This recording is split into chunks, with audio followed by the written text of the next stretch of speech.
Good evening, good evening. It's Tuesday, June 7th, 2022, 6:30 p.m., and this is the Greenberg Central School District Board of Education work session. I'm now going to call the meeting to order. The time is now 6:31 p.m. Can I ask everyone to please stand for the Pledge of Allegiance? I pledge allegiance to the flag of the United States of America and to the republic for which it stands, one nation, under God, indivisible, with liberty and justice for all. Thank you. The board will now go into an anticipated adjournment for executive session. May I get a motion? I move that we adjourn to executive session to discuss the employment history of particular persons being considered for board action at a future meeting. Second. It's been properly moved in second. Any discussion? Hearing none. All those in favor? Aye. Any opposed? Any abstentions? Motion carries. It's now 6:32 p.m. We're in executive session. We're expected to return about 7 p.m. Thank you.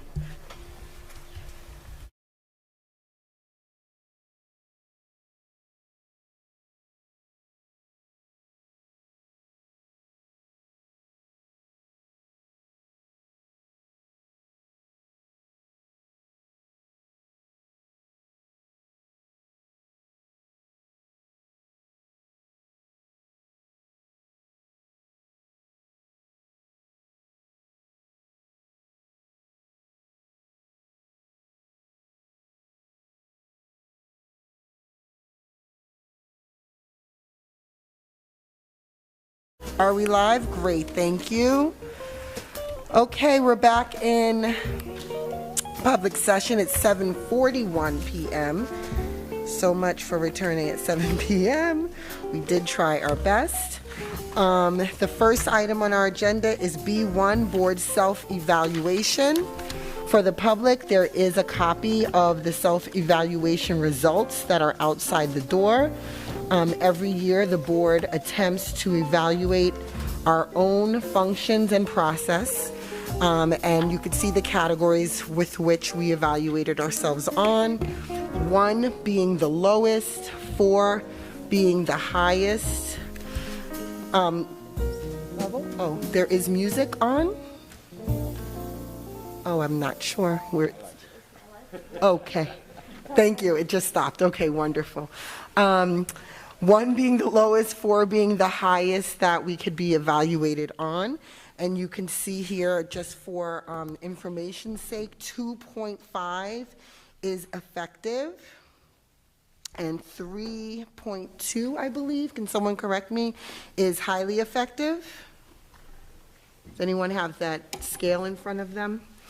And I believe 1.5, hold on, I'm going to pull it up. Okay, excuse me, I stand corrected. 3.6 to 4.0 is highly effective. 2.6 to 3.5 is effective. 1.6 to 2.5 is developing, and 1 to 1.5 is ineffective. Okay, I'll repeat that. 3.6 to 4.0 is highly effective. 2.6 to 3.5 is effective. 1.6 to 2.5 is developing, and 1 to 1.5 is ineffective. So you can see from the board self-evaluation, if you've picked up the form outside for the public, and to the viewing audience, I guess you'll just have to listen along unless we're able to get this up. It actually should be posted on our board website. Under vision, leadership, and accountability, the board scored an overall 2.69. We had a 3.0 for shared vision, a 2.0 for goals, 2.0 for progress monitoring data and goals, 3.14 for evaluating the superintendent annually, and a 3.29 for self-evaluation annually. Under board governance and policy, we scored a 2.83. We scored, and the subsets are annual retreat, 3.29, place Having a place to review our policies, a 2.86. Adhering to our own procedures is a 2.43. Understanding governance roles is a 2.43. And trustees supporting decisions as a majority and speaking in a unified voice was a 3.14. Under communication and community relations, we scored an overall 2.66. Being collaborative with the superintendent, we scored a 2.57. Communicating with parents, students, staff, and community members within a chain of command, we scored a 2.86. Gaining information from forums and surveys, a 2.43. Vision and promoting all children, 2.57. And advocating with legislators, 2.86. For fiscal resources, staff recruitment, and an environment, we scored an overall 2.83. With the annual budget score of 2.86, keeping the community informed at a 3.0, monitoring facilities plan at a 2.86, audit committee is effective, 2.86, and supporting recruitment and professional development, 2.57. Last page of our scores. Under ethical leadership, we scored a 3.29 overall. Promoting belief and success for all students, 3.43. Act as role models and professionals, 3.29. Only take action as a whole, 3.0. Avoiding conflicts of interest and disclose them when they arise, 3.29. And adopting and affirming annual code of ethics is a 3.43. For the public's information, the way in which we did this evaluation, each individual board member out of the 7 of us, we all scored on our own, and then we put the scores together just like math and divided them equally. We each also shared comments that we have. I don't know if anyone on the board wants to share any of their comments. I will open up the floor for discussion if anyone would like to share. Trustee Warner, and then Trustee Bowden. Sure. So if I wanted to target things and end up with a to-do list from this evaluation, I would look for anything.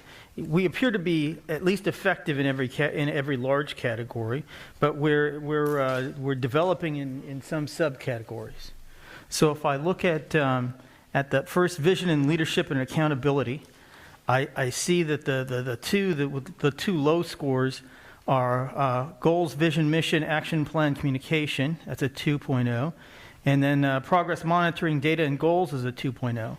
Now, I understand the goals, vision, and mission, action plan, communication problem might have been, at least from my perspective, that while we had this nice 5-year plan in the works, I felt like we should have adopted formally short-term goals for the year, and we kind of went back and forth on that and ended up not doing that.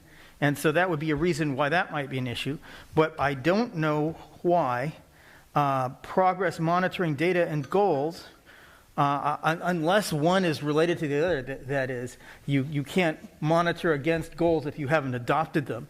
That could be a problem. But I did have a sense that the main thing we were trying to do for the year was, post-COVID, we're trying to establish a new baseline. And in that, I thought we made decent progress. So I wasn't sure quite why that was so low. Does anybody want to comment on that? No, it was definitely mathematical addition. So I don't know if anyone wants to give feedback. Trustee Washington? In reference to progress monitoring data and goals, one, if you don't have the goals right in the beginning of the school year, how are you monitoring them? And then two, when it comes to data, I just felt that personally that we should have monitored our district-wide data a little bit more, had a little bit more conversation around it. I know we did basically we're looking at some of our data through our Education and Wellness Committee, but even as a board, that is something that should be top priority for us. There's a lot of other things that happen, but when it comes to student achievement and what's really happening data-wise, our demographic data, who we are when it comes to just where the students are when it comes to IB, when it comes to advanced placement, how many data when it comes to our curriculum, what resources do we have, what resources do we not have, data when it comes to technology. You know, we say we're a one-to-one device school, but are the kids even able to get on Wi-Fi when it comes to class? Like, there's so much data that we could really be looking at that I feel that there's a lot of weeds that gets in the way of what is truly the priority of the board. So that's my opinion when it comes to that, but Trustee Warner, you know, like you said, if we didn't have our goals, like how do how can we monitor it if we don't have it? So that's something we could work on, and then really making sure that we are achieving the goals. I know the president, she asked us to have something in the middle of January, like but it was Omicron. It was so much going on. Everybody, you know, not everybody, but I had COVID, so it was just so much going on at that time, so we didn't meet until March. So hopefully next year would be more of a new normal, whatever it's called, year, and we might be able to have some of those midpoints where we can really monitor our goals, monitor the data. Thank you, Trustee Washington. And we also have Trustee Valen on deck. Did you want to continue, Trustee Warner? If David, Okay. Mr. Warner could continue first. All right, so I was going to ask, although maybe the last sentence you said covers this, that part of the problem is that we have an abnormal year and that we didn't set the goals up. And so if we go in at the beginning of the upcoming year and set the goals and then work hard to follow through on them and report on them regularly and maybe set up regular reporting times when that's a regular agenda feature, that would probably make things better. So let me ask you a related question, and that is, are we better off having the Education Committee be a committee of the whole? Are we better off having the Education Committee continue to be a separate group? I'm going to ask you to hold that conversation until we discuss the district calendar, or at least to the end of this evaluation discussion, because this came up with another trustee. So Okay. that definitely is something we're going to be looking at. Trustee Valen? First, I'll say that, Mr. Warner, you knew I was going to bring that up.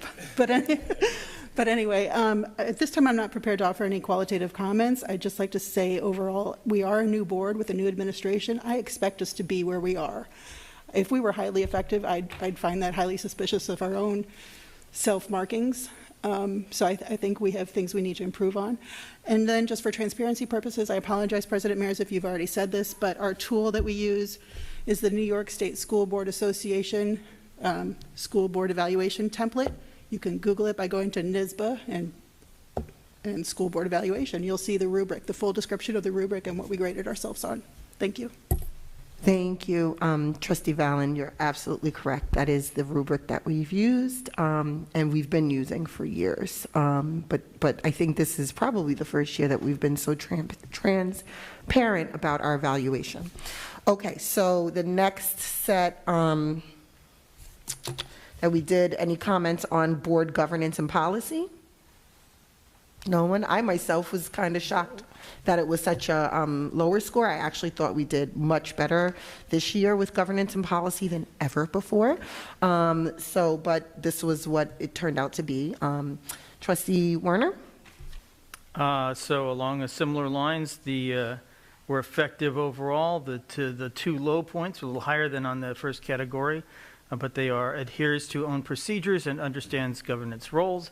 And I think that has to do with probably, are we leaning over into the purview of the administration as opposed to strictly, you know, the traditional thing is to say the administration handles the day-to-day operations of the district and the board stands at a distance and looks down from 30,000 feet and deals with policy at a high level, and doesn't, you know, get down into the day-to-day stuff quite as much. And we're kind of over the line from time to time, and a lot of that's in closed session personnel issues, so we can't really talk about specific examples. But I think that's what that's about. Does anybody else have any different opinion? I do. Okay. I don't think it's different. I think I'm just adding on to what you're saying. I think the other thing is what we're saying executive session that we might supposed to say in the open meeting, right? So sometimes we Okay. start talking, and then a trustee will go, wait, aren't we supposed to talk about that in public?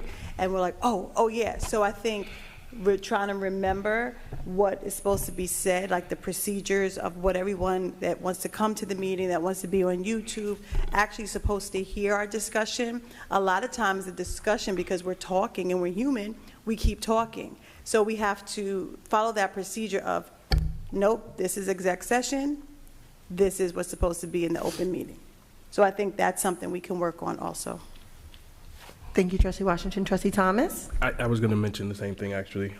So, yeah, no need to say it again. Wonderful. Okay. You're kind of quiet, but all right. Next on our list here is communication and community relations. Anyone have any comments about that? Well, along the same lines, there's, I think, only one piece that's really below the, okay, so the one piece that's below the pale, we're at 2.66 overall, which is effective. The gain info from forums and surveys is at a 2.43. I don't have any idea why it's as low as it is. Anybody else want to enlighten me?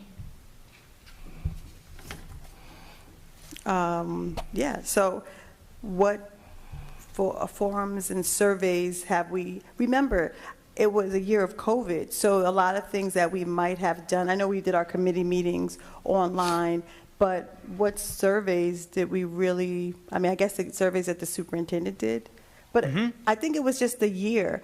I guess my biggest concern is collaboration with superintendent, and then my other concern is vision and promoting all children. I think Trustee Pineda and Trustee Vallon, and I think Trustee Warner, you did a great job by bringing us a student trustee, which is really great. But I think as a board, we need to really start promoting all students, all the wonderful things that are happening around this district.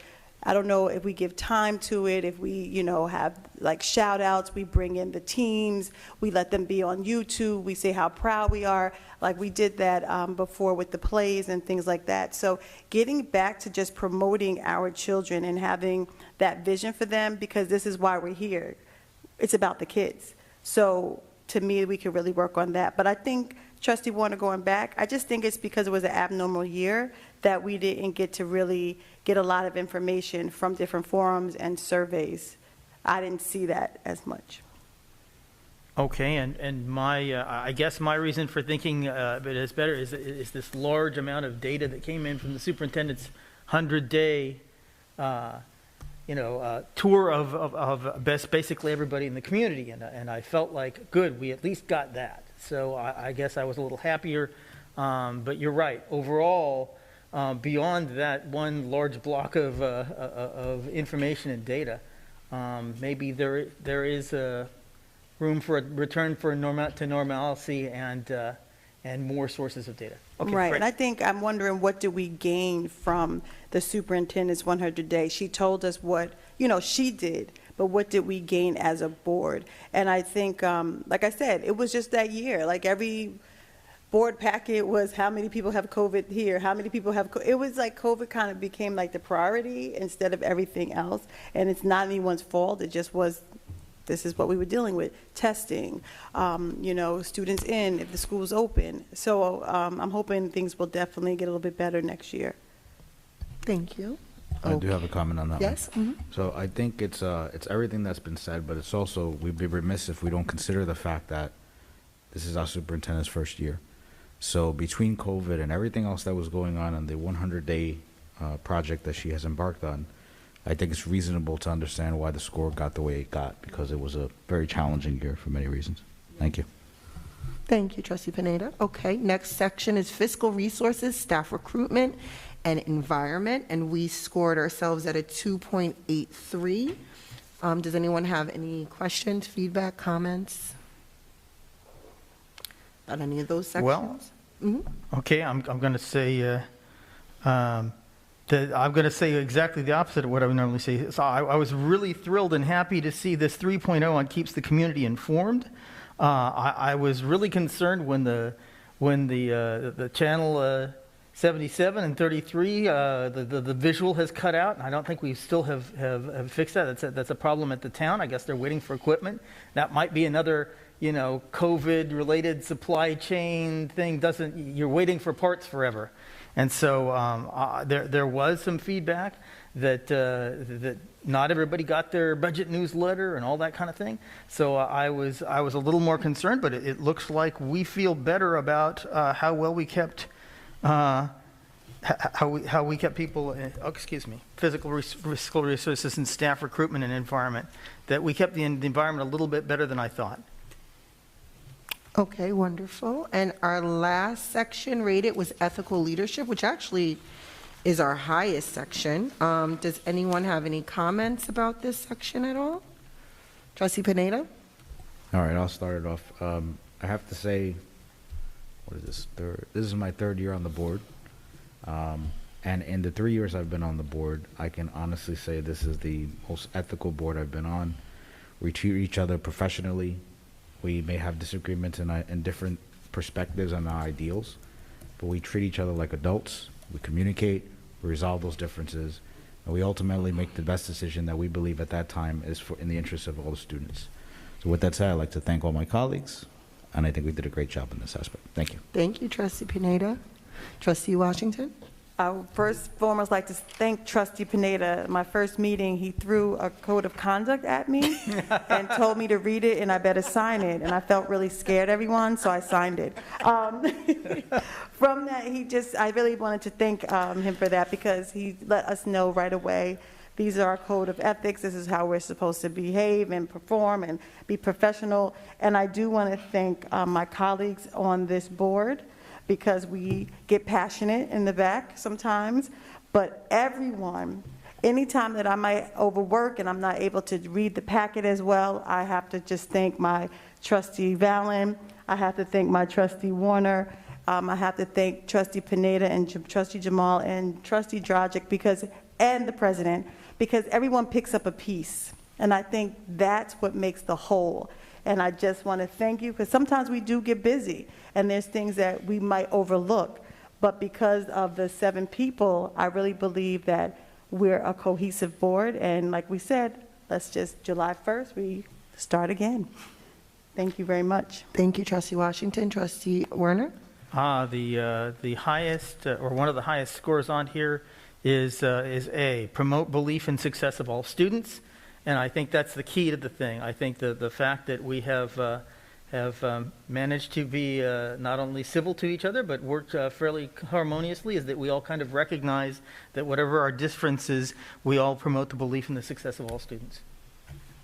Okay, great. Any other trustees? In line with what you had to say, Trustee Pineda, I also said this is the most ethical, transparent, and collaborative Board of Education that I've worked on, and that I feel that Greenberg Central School District has had in several years. We affirm our code of ethics yearly, which is what Trustee Washington referred to. We disclosed conflicts of interest, and we acted professionally. I felt like trustees followed the chain of command and spoke as one, even when decisions are made in disagreement with the individual trustee. We definitely shared our differences of opinion, but I haven't heard anything in the community about differences in how one trustee feels over the other. So I actually thought this year everyone did a really good job, but a really tough year. As you said, we were in COVID, we were in and out of COVID. We had a brand new superintendent here. She's not new to superintendency, but in the district, and we had 3 brand new trustees. So there were a lot of hurdles, and I think we navigated that pretty well. So unless someone has anything additionally to add, I would like to close this section and move on to the next discussion on our agenda, which is our summer retreat. So since we did have our budget passed, thank you, community, and we did get a new board member that's going to be joining us, one of the things we look at is our first annual organization meeting and scheduling that. And in scheduling that, I've realized that maybe we should look at summer schedules for everyone so that we could figure out when we will have our summer retreat. This Board of Education, if you check on board docs. Actually, I don't know if that's open to the public, but this Board of Education holds a summer retreat and tries to also hold a winter retreat annually. And in the summer retreat, we go over, our district goals for the year, and we go over our committees, et cetera. Hopefully could do some team building if we could find some time. But in doing the scheduling, I'm realizing there's not a lot of time. So trustees here have a copy of the July, August, and September tentative calendar with people's names and squares in which they will be unavailable. And we really need to look at this because it looks like there's almost no time in July except for the first week and a week or so. And then August, it looks like there's not one day that all 7 trustees are available. And then we start school in early September. So, trustees, does anyone want to opine on how we can possibly have a summer retreat with this type of schedule? This 22nd date that I said I was not going to be available, I actually will be back. Don't get happy. Do not get happy, because that is my birthday. So I am not available on that day. So just write that. Well, I will cross that out. Okay. Is there any other dates on here that anyone is available? The green box, what is the green box? So I'm sorry for that. The green boxes are the dates in which no one is available. So there's 1, 2, 3, 4, 5 days in which no one's busy, I should say. So then why, okay, basically the 1st, the 2nd, and the 3rd, I am busy. So what about the 7th? Or, I don't really want to do it on Friday, but what about the 7th? If we have the organizational meeting 7 p.m. and then we do the retreat the next day, then everyone can have their summer. So then our retreat, just for, that's definitely possible, but just for awareness, our retreat would probably be a 3-hour, because I work a Thursday, and I think 1, 2, 3 or 4 of us may be working that day, during the day. So our retreat, I don't know the earliest we could start it. Maybe, I don't know, 6 is maybe the earliest. 6 I could start at to 6. 9, 6 to 10. I mean, we would have a 3 or 4 hour retreat And then max. everybody could take off work that Friday. That would be nice. I don't know that I could do that, but that would be nice. And so we would have to check with our new trustee-elect to see whether or not that they are free. But how do folks feel about having a meeting Wednesday on the 6th for our annual organization, and then Thursday, the 7th, for 3 to 4 hours for a retreat? I feel like I'd rather, I know people are going to hate me for saying this, but I'd rather have the Friday in case the annual organization meeting turns into some strange mutant after midnight thing, and then we have time to recover from it before we go again. That's what I'd rather do, but I don't know how people feel about Fridays. Go ahead. I'm fine with Friday, the 8th. I don't know if anybody said that they're not fine. My only concern with Friday the 8th, although, thank you, Trustee Thomas, for clarifying, I do have 2 trustees that will be not free on a Saturday. I don't know if they're going away early. I don't want to, yes, Trustee Valen? Speaking for myself, I do have an early morning flight on the Saturday. However, if we have to do it the Friday, I'm open to it because I think it's important to have the retreat. I'm also open to doing a few hours on Thursday and a few hours on Friday, so they're not marathon sessions and we get things done. Would trustees that work be able to do the retreat like at 4? I'm not sure what time trustees get off on Friday, and then you can do like 4 to 8. So that's 4 hours, and then you can still give people their wonderful summer Friday night. So I'm thinking like 4 p.m. to 8 on Friday. 4 to 8 on Friday. So that's the last I've heard, 4 to 8 Friday, the 8th. Anyone? I'm good with it. That's a little too early for me. That's a little too early? Yeah, Okay. The earliest I could do is 5. Oh, okay, 5 is not bad. 5 to 9. 5 to 9? Going once? Is that too late for you, Trustee Valen? Again, I prefer the Thursday, but I will defer to the board because this is important. But I also say I'd like an agreement that if that date does not work out for our trustee-elect, that we come to consensus today on a Plan B. Thank you. So I agree with Trustee Valen when it comes to if we could do something on Thursday, like from 6 to 8, and if need be, we could do 5 to 7. And then we're, Our trustee-elect is sitting in the audience. Could we simply ask? Trustee-elect? Not to put you on the spot, but, so you're fine with all the discussion? Okay. So Trustee, Valen, I don't want to, so I hear two things. Do people want to do Thursday and Friday, or do we want to do Friday for 4 hours? Trustee Pineda? I would rather do 4 hours straight on Friday. Same. Okay, so we're Friday? Same. Same. Friday, 5 to 9. Okay, I'm going to move ahead with our district clerk. Joy, I will be emailing you. We'll look at some options for locations. I'll send to the board. We'll look at options for catering or food or what we're going to do with that, and I will send to the board. Thank you all for your time in discussing this. Does anyone have any other points, issues, conversation related to the summer retreat? No? Okay, we'll move on. Yes? Yes? Sorry. I know we haven't formalized what we will cover. You outlined a few items. I'm curious if it will be considered a meeting and would need to be televised, or if it will simply be retreat items, because that will play into our logistics and our staff availability. Okay, thank you for clarifying. I do know that there are some items that should be covered under the summer retreat, which board members can find under your Board of Ed requests and tasks in board docs. It says Summer Board of Ed Retreat. Prior to the retreat, the administration will provide the Board of Ed with data pertaining to our yearly goals. We will use the final Board of Ed self-evaluation, which everyone heard us go over today, to inform the work that needs to be done for the school year. We will schedule any guest presenters and any facilitators. District clerk will arrange for the venue. Retreat topics should include Board of Ed committee assignments, public. School assignments, meaning liaisons, public. Draft Board of Ed goals for the year, which is strategic planning, which we're doing, public. And legal review, not necessarily public.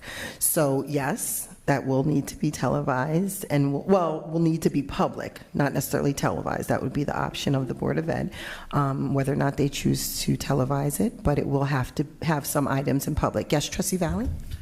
So, not to belabor the point, but to save time at the retreat for the more important goal-setting items, I request that we handle committee assignments and school assignments and that kind of logistical thing at the reorg meeting. Does anybody have any objections to that? I would say that what we did last time was, if I remember correctly, there was a matrix that you sent out as an email, and you could send that out in advance to everyone so they can figure out their priorities 1, 2, and 3, so that walking into the topic, we have that, and you would include the new board member in that. So that we're not starting from scratch, because you could waste a lot of time, but if you do that in advance, you can move. Well done, I will do that. Any other objection to that? If not, we'll address it in our annual organization meeting on July 6th, I believe is the date? Yes, okay. All right, any other discussion related to the summer retreat? If not, I'm going to move on to the district calendar. Okay, district calendar for the 22-23 school year. Trustees, you have the school calendar in front of you. It does have the tentative board dates on it, and Joya clarified we will approve those board dates at the at the annual organization meeting. But this is how our calendar looks for the year. It was brought up by a trustee, Fallon, and tonight by Trustee Werner, that perhaps we should open our Education and Wellness Committee to a committee of the board. It was also discussed about whether or not we should be separating the Education and Wellness Committee into Education Committee and a Wellness Committee. And whether or not then, again, the Education Committee should be a committee of the board. What that will mean, in case any trustee is not clear, or the public, that would be a committee that is posted as a board meeting, and any number of board members can show up at any time. So if we have several meetings on the calendar that are education in nature,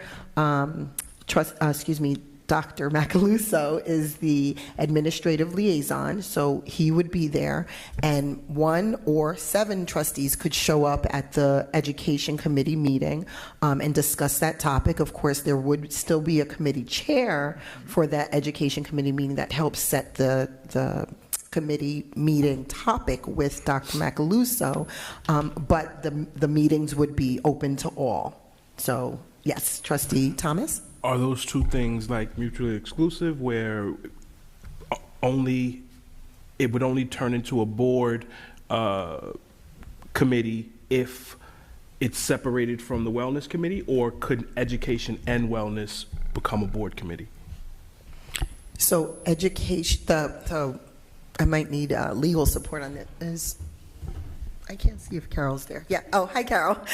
So the Wellness Committee is mandated that we have that committee, and that it meets 4 times a year, I believe. Is that committee a board committee? I'm sorry, that's a district committee, correct? And, I'm sorry? Oh, it's a district committee, and does that change if we make it a committee of the whole? Sorry. Okay, all right, and come back with an answer for us. So I don't have an answer for you, Trustee Thomas, but do you have a preference about whether or not to have the Education Committee split from the Health and Wellness Committee? I just think we have a lot of committees already. I think that if you split, we're gonna run into not having enough committee chairs, or, we already bump heads on days and things to that effect. So I'm of the mind that it makes sense to keep it together. Okay, thank you. So I do agree with separating. So if Carol can, and when I mean separating, that it becomes, the Education Committee becomes the board committee, because as I stated before, that's why we're here.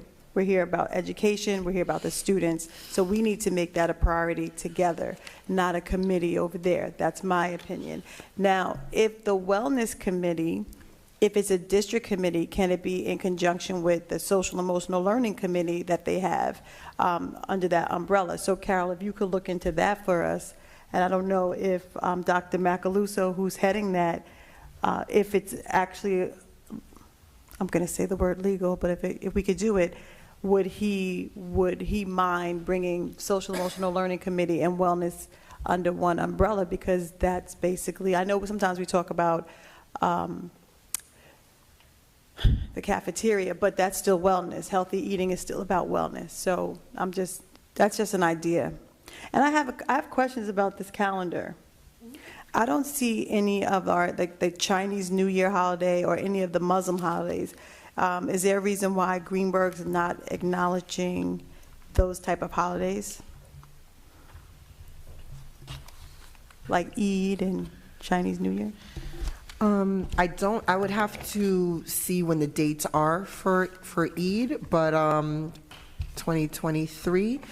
But I do, so Eid, it looks like, is on a Friday, April 21st, and we do not have that. I guess the superintendent, I don't know if she can answer that. Oh, Yes, thank you for that. So yes, there's a calendar committee that historically is in place that looks at this calendar every, around the spring and kind of rolls things over.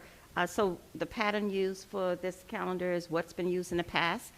Those dates were not on previous calendars, so that direction was not given. That's certainly something we can look at and go back, and if that's the pleasure of the board, that we identify those on the calendar, because they're not dates that we close necessarily, but certainly we honor and support and would like and include those on the calendar. But for the purposes of just identifying that day is this day, but it is not impacting whether we're here or not. So That's the difference in that. It's not, they are not holidays we would be closed.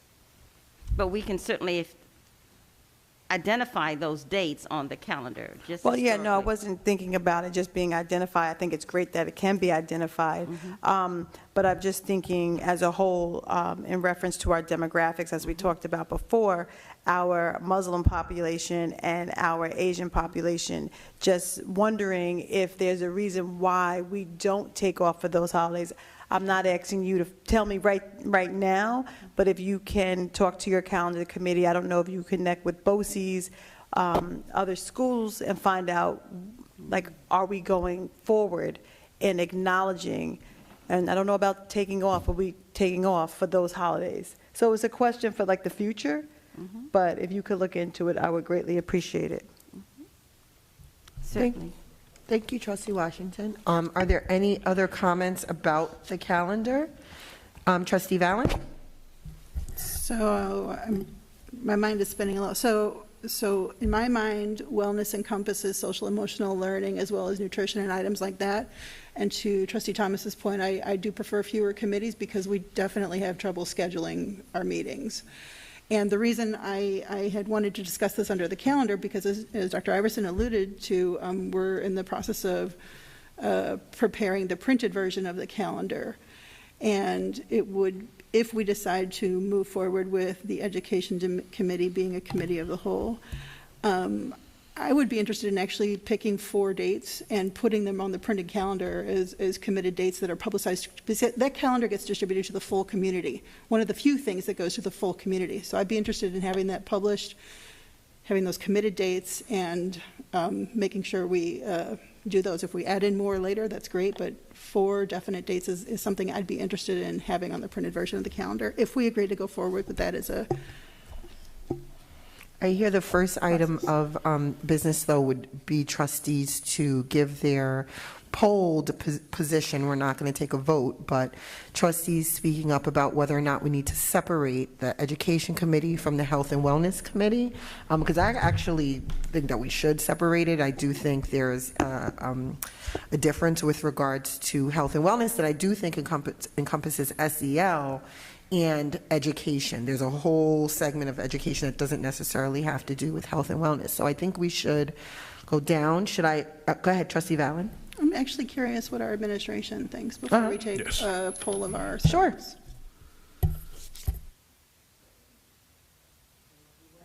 I have not given that a lot of thought. I think I would like to yield and get back to you on that one. Okay, okay. So Trustee Valen, you would like to keep those 2 together. Trustee Thomas? If we can change wellness to SEL, then I would say we can split it and change it to something else. But again, my concern is having too many committees. So if it's just being split, and there's still going to be an SEL committee and education committee, then I would not be in support of it. Okay, thank you, Trustee Thomas. I'm sorry? Can I add? Oh, yes, please. So I certainly can add that we could integrate some SEL wellness in the SEL rollout that we're going to be planning. Right now, the SEL committee is a district committee, and so the wellness committee would be a board committee. Am I correct? No, it's got to be. I'm sorry. She's going to look into that. Once, that's what I think the clarity is what we need there, and then we can talk further. Okay, thank you, Trustee Iverson. Trustee Warner? Okay, I think sorry. what Dr. we'll find out Iverson. is that there's a policy that dictates you have to have all kinds of different people on the wellness committee, and it's so unless you change the policy, you end up with a district committee instead of a committee of the board, because the other members will outnumber the board members just by how many categories there are. Right. I think that's what's going on. I think it would be ideal if SEL and wellness were one committee as opposed to having multiple committees, but I think it does need to be split out from education. Okay, I agree with the split. Trustee Pineda? So I may stand on my own here saying that I think we should keep them combined simply for the fact that we have umpteen committees at this point, and there's only 7 of us. So when you look at the time commitment between the board meetings, the committee meetings, and everything else that goes on, I'm worried that if we split it, we're going to have less membership, and I don't think we will commit the same amount of energy to it. And you're not standing alone. Trustee Valen agrees with you. Trustee Washington? So, being on the Education and Wellness Committee, I will say that we need to split, because the time spent either was on education or it was on wellness. It was never really on both. So that's why I think we should split. So right now, a majority of the board feels that maybe we should split these committees. So I think we should definitely think about that, maybe pick it up further discussion. Yes, Trustee Valen? Sorry, so last thing, last two things. If our legal advisor is going to look into this policy, which we've had her looking into it various times all year, I want to first state that I believe administration is looking at this policy over this summer. I don't mean to be putting you on the spot, but that's where I think Governance and Policy Committee left it. So if we split it, if legal could look into, would the wellness committee that is required to be a district committee, required to meet at least 4 times per year, is that the kind of district committee that serves as a function of the board? Or is it a kind of district committee like the SEL committee and like the district-wide safety plan committee that is organized and meets? So I don't know the terminology for that kind of committee, but I think we need clarification on that. The second part is, I just want to restate what I said earlier. I firmly believe that SEL, social emotional learning, is part of our learning. It's part of our education. It's going to be, we've had piecemeal programs. I think the intent, and I don't mean to speak for the administration again, but I believe the intent is to embed it in everything we do. So I don't see how SEL can be split apart from education. Maybe it gets discussed in both committees. Mm-hmm. That's all I'd like to say. Before, I'm going to call on you, Trustee Thomas. I just want to make sure, Carol, did you get the gist of what Trustee Valen was requesting? Yes. Okay, wonderful. Okay, thank you. Trustee Thomas? So I guess the only thing I would say is that we did not do an education committee meeting every single month. So if we worked with the regular cadence of doing it every month, perhaps it would be easier to have wellness still fit in it nicely, and or SEL fit in it nicely, so that if we sit down and we say, what do we want to do over the course of these 10 meetings, then we can find the right way to split up the time. Trustees, can I ask you to finish this discussion, go home and ponder it a little bit and think about it, and maybe we can come back and address this, have a short discussion again on the 21st when we come back, and look at, we'll think about it over the next 2 weeks, because, we said split, not split. We said SEL goes with wellness. We said SEL goes with education. Maybe we all need to just think about it a little bit and then come back. And also at that time, I think administration would have some feedback as well as our legal feedback, and then maybe we can make some more concrete decisions. Is everyone okay with that? Okay. With that said, it's now 8:27. We're way behind schedule, but we are on to our presentations. Yes, Trustee Washington? I'm going to let you go into the presentations, but did we discuss the board meetings on the calendar? Not today, but do you want to talk about them? Oh, no, because you started out saying our board meetings are on the calendar. Okay. And we never discussed it. Oh, I'm sorry. So this is the calendar that's up on the website, and I asked Joya to put in the board meetings visually so that we can keep this as a resource. Okay. But also we can see. All right. So we don't need to talk about it. You just have them there. No, we did discuss them a little bit earlier in the year. I don't know what when that was, but did you have a concern about one No, of I just any of wanted them? to. No, you just started off with that, so I just wanted to see if you wanted to go back to it. Okay, cool. Thank you. Okay. So next we have presentations. First we have McCormick Consulting. I need to thank everyone for being so patient.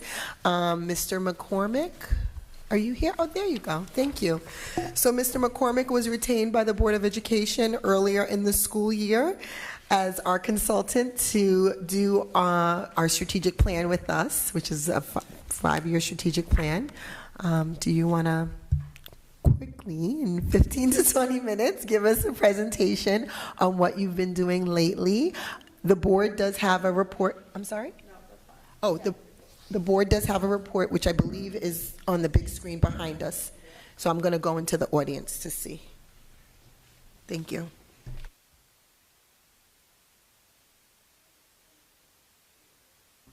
front row, is that But if it's the same thing, or is there going to be something? no.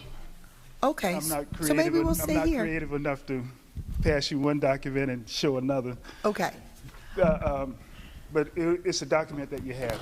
awesome. So I think we'll stay here unless there's, we No, that's might have fine to with move me. for the next That's one. fine with me. Okay, thank you. Is this working? Oh, it is. Good evening, everyone. This is, I get excited every time I get a chance to come before you and chat with you about the strategic plan. This is and the purpose this evening is to announce that we are halfway through in terms of the phases. We're about 70% through in terms of the work. But the remaining phases, and I'll talk about that at the end, are extremely important. And every phase you hear me say, that phase is the most important phase. But the commitment ratchets up as we go through it.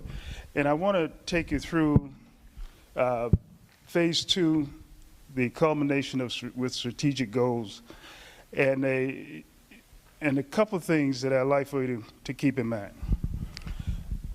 And what's unique about the documents that's before you is that I have never seen a school district that was successful that did not have community engagement, community participation, community support.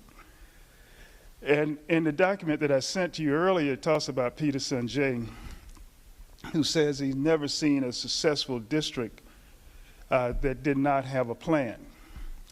So what you have before you is a nexus of those two things coming together: community support and input to develop a plan. And so that's where we will move forward with community input, and you've heard me talk about focus groups and online surveys, and a wonderful committee that the board put together along with the superintendent, staff, and community people, and worked very well together. They were extremely committed to the district, and I thank them for their support and their participation in putting and contributing to the plan that's before you. And at some point in time, I would hope that the board would formally send a thank you note to them in that regard. Of course we will. And you have some strategic plan committee members with you here Yes, and tonight? there are some committee members here. They give you a big wave. I see them all scattered around the room. They want to make sure that I reflect what they have been telling me to do for the last month and a half. Can we possibly introduce the ones that are here tonight? If it's the will of the board, Yes, please. I will certainly do that. Carol, why don't you start? Carol Allen, thank you. Sam? Samantha Ives, thank you. Julia Long, thank you. Pam? That's just my Pamela wife. Davis, thank you. Patricia Simone, thank you. David Jackson, thank you. Nick Giarusso, thank you. Charlene Gary, thank you. I can't tell in the mask in the back. How are you? Muriel St. Armand, thank you. And so that sounds like a mix, Mr. McCormick, of community members, parents, and staff, employees. I also saw some administrators, so it's a mix, right? Yes, it was, and it is. You can tell by the support. We had 31 people on the committee. We had a core of about 25, 26 that made most of the meetings, and there were 4 or 5 that did not make any of the meetings. But so I think, and I say that only not as a criticism, but only to say that what's before you has been vetted by a broad range of people from the community, including staff as well as the community at large. There is a And also before I move on, and I don't want to take up my 20 minutes with all thank yous. I like to do better than that. But there is I do want to thank the board and the superintendent. Had a chance to start to shape the framework with Dr. Iverson, not to energize her workload until it's time, but to start to shape the framework so that she had an idea of what was in front of her. But you trust the process. You trusted the process. And that's important. We had community input that was unfeathered. We had a committee that worked without any issues and crossed a lot of boundaries between, and this is me speaking about, in this regard, my observation. Because when I did the focus groups, there were a lot of gaps between community and school district, between one group versus the other. None of that manifested itself in the work of the committee, and it was a broad range of people who were truly interested in doing the right thing for the district. So thank you, and I thank the committee, and I think we're well on to developing a pathway to the future as we look out over the next 5 years. On the first page is just an introduction, just a lot of words that says this. When we started, what the phases were, what the objective was, inclusion of the community. We talked about that we were going to go to phase 2 and develop a plan that reviewed mission, vision, core beliefs. We were going to look at a portrait of a graduate and what that would mean to the district and how we would use that. And if we proved at this level, we would move on into the implementation phase. And now what's important about that, and why I'm anxious to get to the implementation phase. One, I certainly want to solidify the goals for the district as we move forward. But as soon as we can start, the sooner we can start the implementation piece of realizing or crystallizing the goals into action plans, the more useful this document will be for the start in September for the next year. If we mess around and wait 2 weeks, could cost us a year.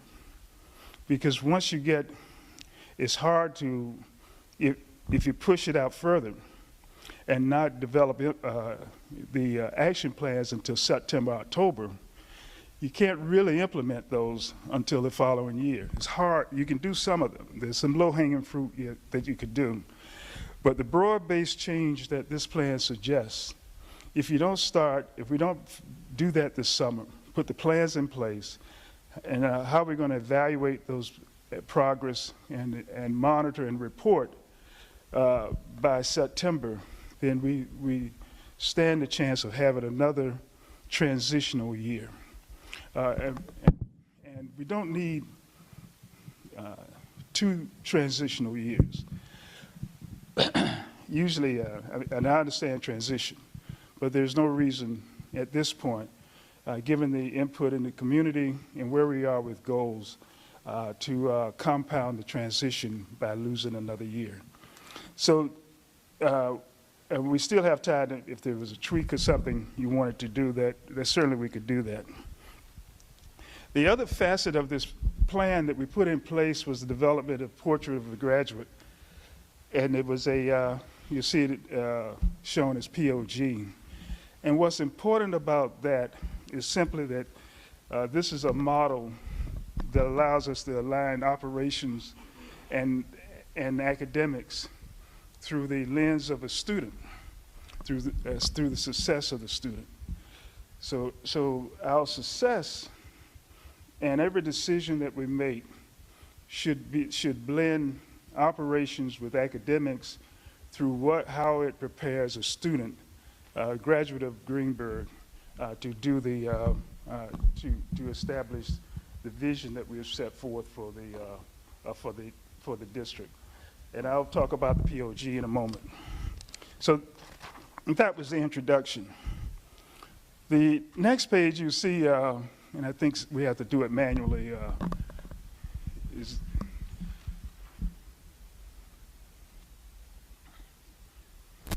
this high tech is killing me. No, it's the one before that. Yes, thank you. Before you is the mission vision. A lot of talk around, discussion around a high performance school district or world performing global district. And we ended up with high performing district as part of the vision. We talk about the global community as part of the mission. The one word that I need to explain, only because someone called me today and I said, well, maybe I make sure I explain it to the board. The word will, we will be a high performing district. And will in this context simply means that the district commits to the education of all the kids. In some places you may say that the difference being between will and can. Can says that all kids can learn. And that makes it the responsibility of the kids to learn. This document says that we will, the district will, ensure that all kids learn. So the district accepts the responsibility for ensuring that kids learn. There is the discussions about if, well, we give the kids, I grew up in the segregated South, and was told you have a building, you have books. If you get it, you get it. No mention was mentioned of the fact that the books was. Can you just speak into the mic? It was about 20 years behind. No matter that the buses did not run every day because they were in the shop every other day. But it was our responsibility to learn as students. The system took no responsibility for ensuring the education of the child. And this clearly says that that the district will take responsibility for educating the child. If you move down to a portrait of a graduate, there are 4 pillars that's part of that requirement for the district to ensure each and every student possesses when they graduate from the district. That they're good communicators, they're able to collaborate, they're creative, and they're critical thinkers. And there are other things around there, being civic-minded and proactive and all those things. But those are the 4 pillars that stream their way through that POG. And one of the student successes will depend on our ability to connect that portrait of a graduate to our curriculum and to each student who graduates from the district. Can you tell me those 4 pillars again, please?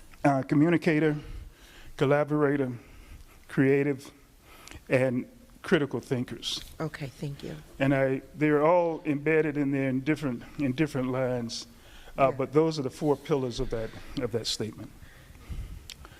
The core beliefs are just core beliefs, what we believe.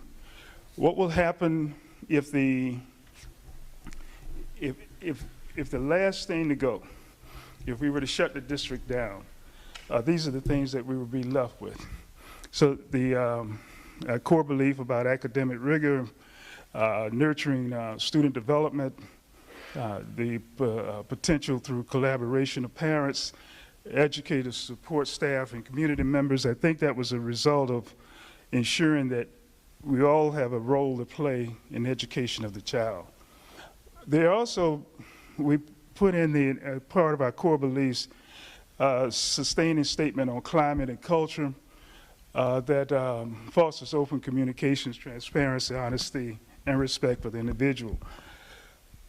Last time I spoke to you and you asked me about climate and culture, I told you I didn't know what we were going to do with it. I didn't have a clue.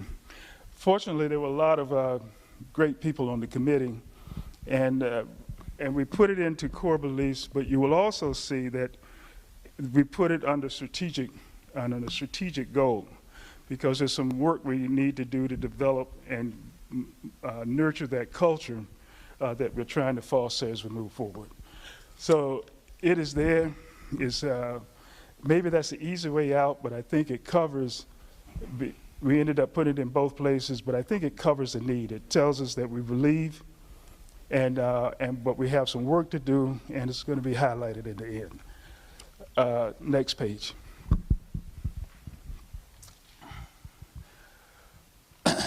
So the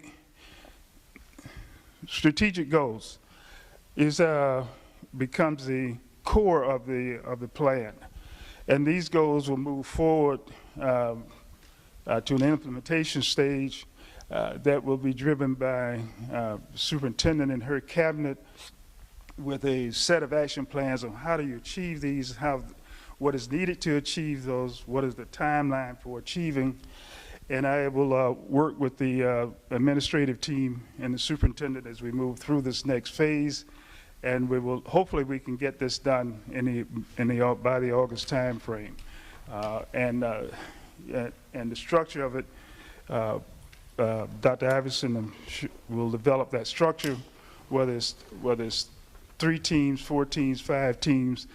We will work with whatever number of teams that she puts together. But very quickly, the way that it's structured is that the top line is a strategic goal.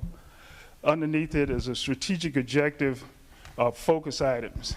Sometimes they are intended to reflect the things that we should look at to give us the best opportunity to have success with the goal that's listed. For instance, on student success, we talk about establishing a link to the POG. There's assess early childhood education support, look at advanced programs, assess SEL, and look at Mandarin language. There's a lot into that. As the superintendent reviews that, she will come up with some priorities, and the key will be to figure out which of those things provide the greatest opportunity to advance education for students in the district. There's and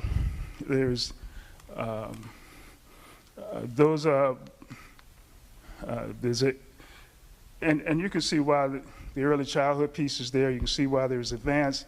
The advanced piece is, as well as SEL, as well as Mandarin, is really about expansion, placement. Are there enough students? Is the diversity of student in those programs available? Do we have the right support levels? And should we expand those programs as we move through the high school area? And we'll talk about some of that as we get down to talking about a premier workforce.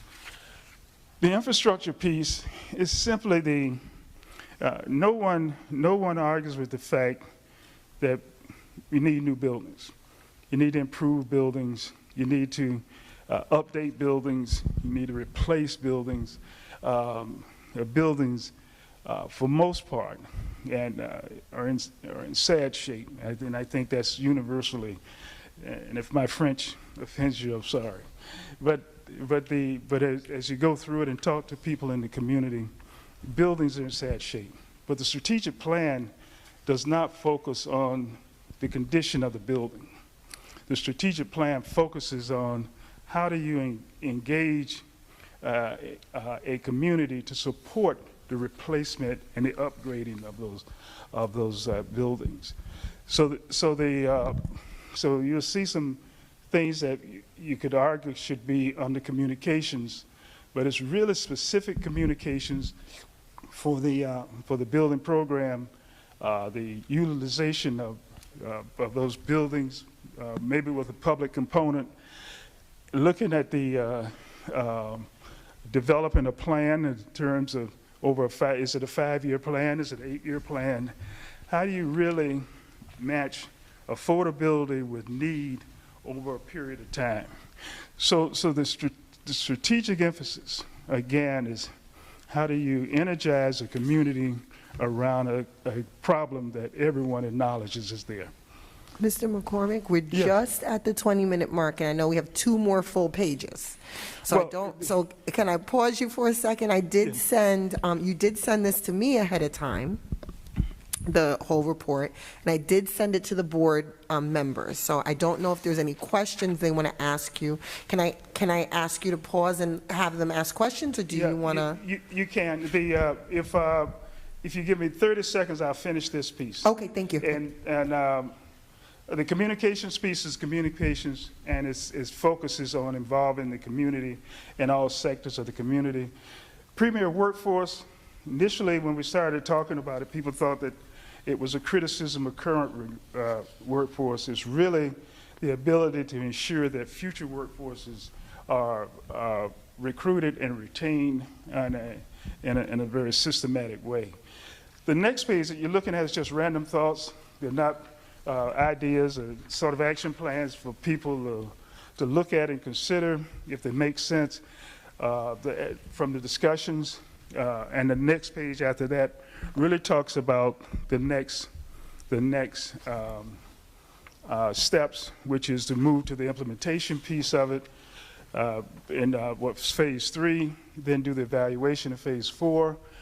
And we will design a 1-page that encompasses vision, goals, mission, and make it look real spiffy for the web page, so that so there's one-stop shopping. You can look at that page and see the essence of Greenberg. It will be there. The other stuff is just backup materials that'll be part of somewhere embedded on the web page in the file somewhere for those who are not really convinced that we did a lot of work. So my apologies for going. Thank you, my 30 seconds apologies. over, but I hate to stop you because I'd be you're. happy to answer any questions. Yes, wonderful, wonderful. So trustees, I see trustee Warner, trustee Pineda. Oh, we're going to go down the line. So let's just start down the line, and everyone can is that okay? Is everyone all right with that? Okay, trustee Valen, go ahead. The pressure. Well, thank you, first of all, for all the work that you and the committee and everyone who responded from September forward and all the online surveys. It's really contributing to a big picture of what we all want out of our district, so thank you for that. I have two or three little points. First, I just want to understand, again, the next step. You say here, meet with the board, that's tonight, and then wrap up the strategic plan. Is that when we as a board and the central office have a discussion on, yes, these are the goals, we want to move forward as is, or where we tweak them, or is that President Mayor, is what we would be doing at our retreat? I just want to understand a little bit about what is that next step concretely, and then I have 2 things after that. Okay, Trustee Valens, let me give you my view of that. I would love to for you to say tonight, the goals make sense and move forward to the implementation phase so that we have a chance to get the action plans in place before September. I have reviewed this with Dr. Iverson on the way to the board, so she's not surprised. I don't know if she agrees with every point, but she didn't throw me out of her office during the review.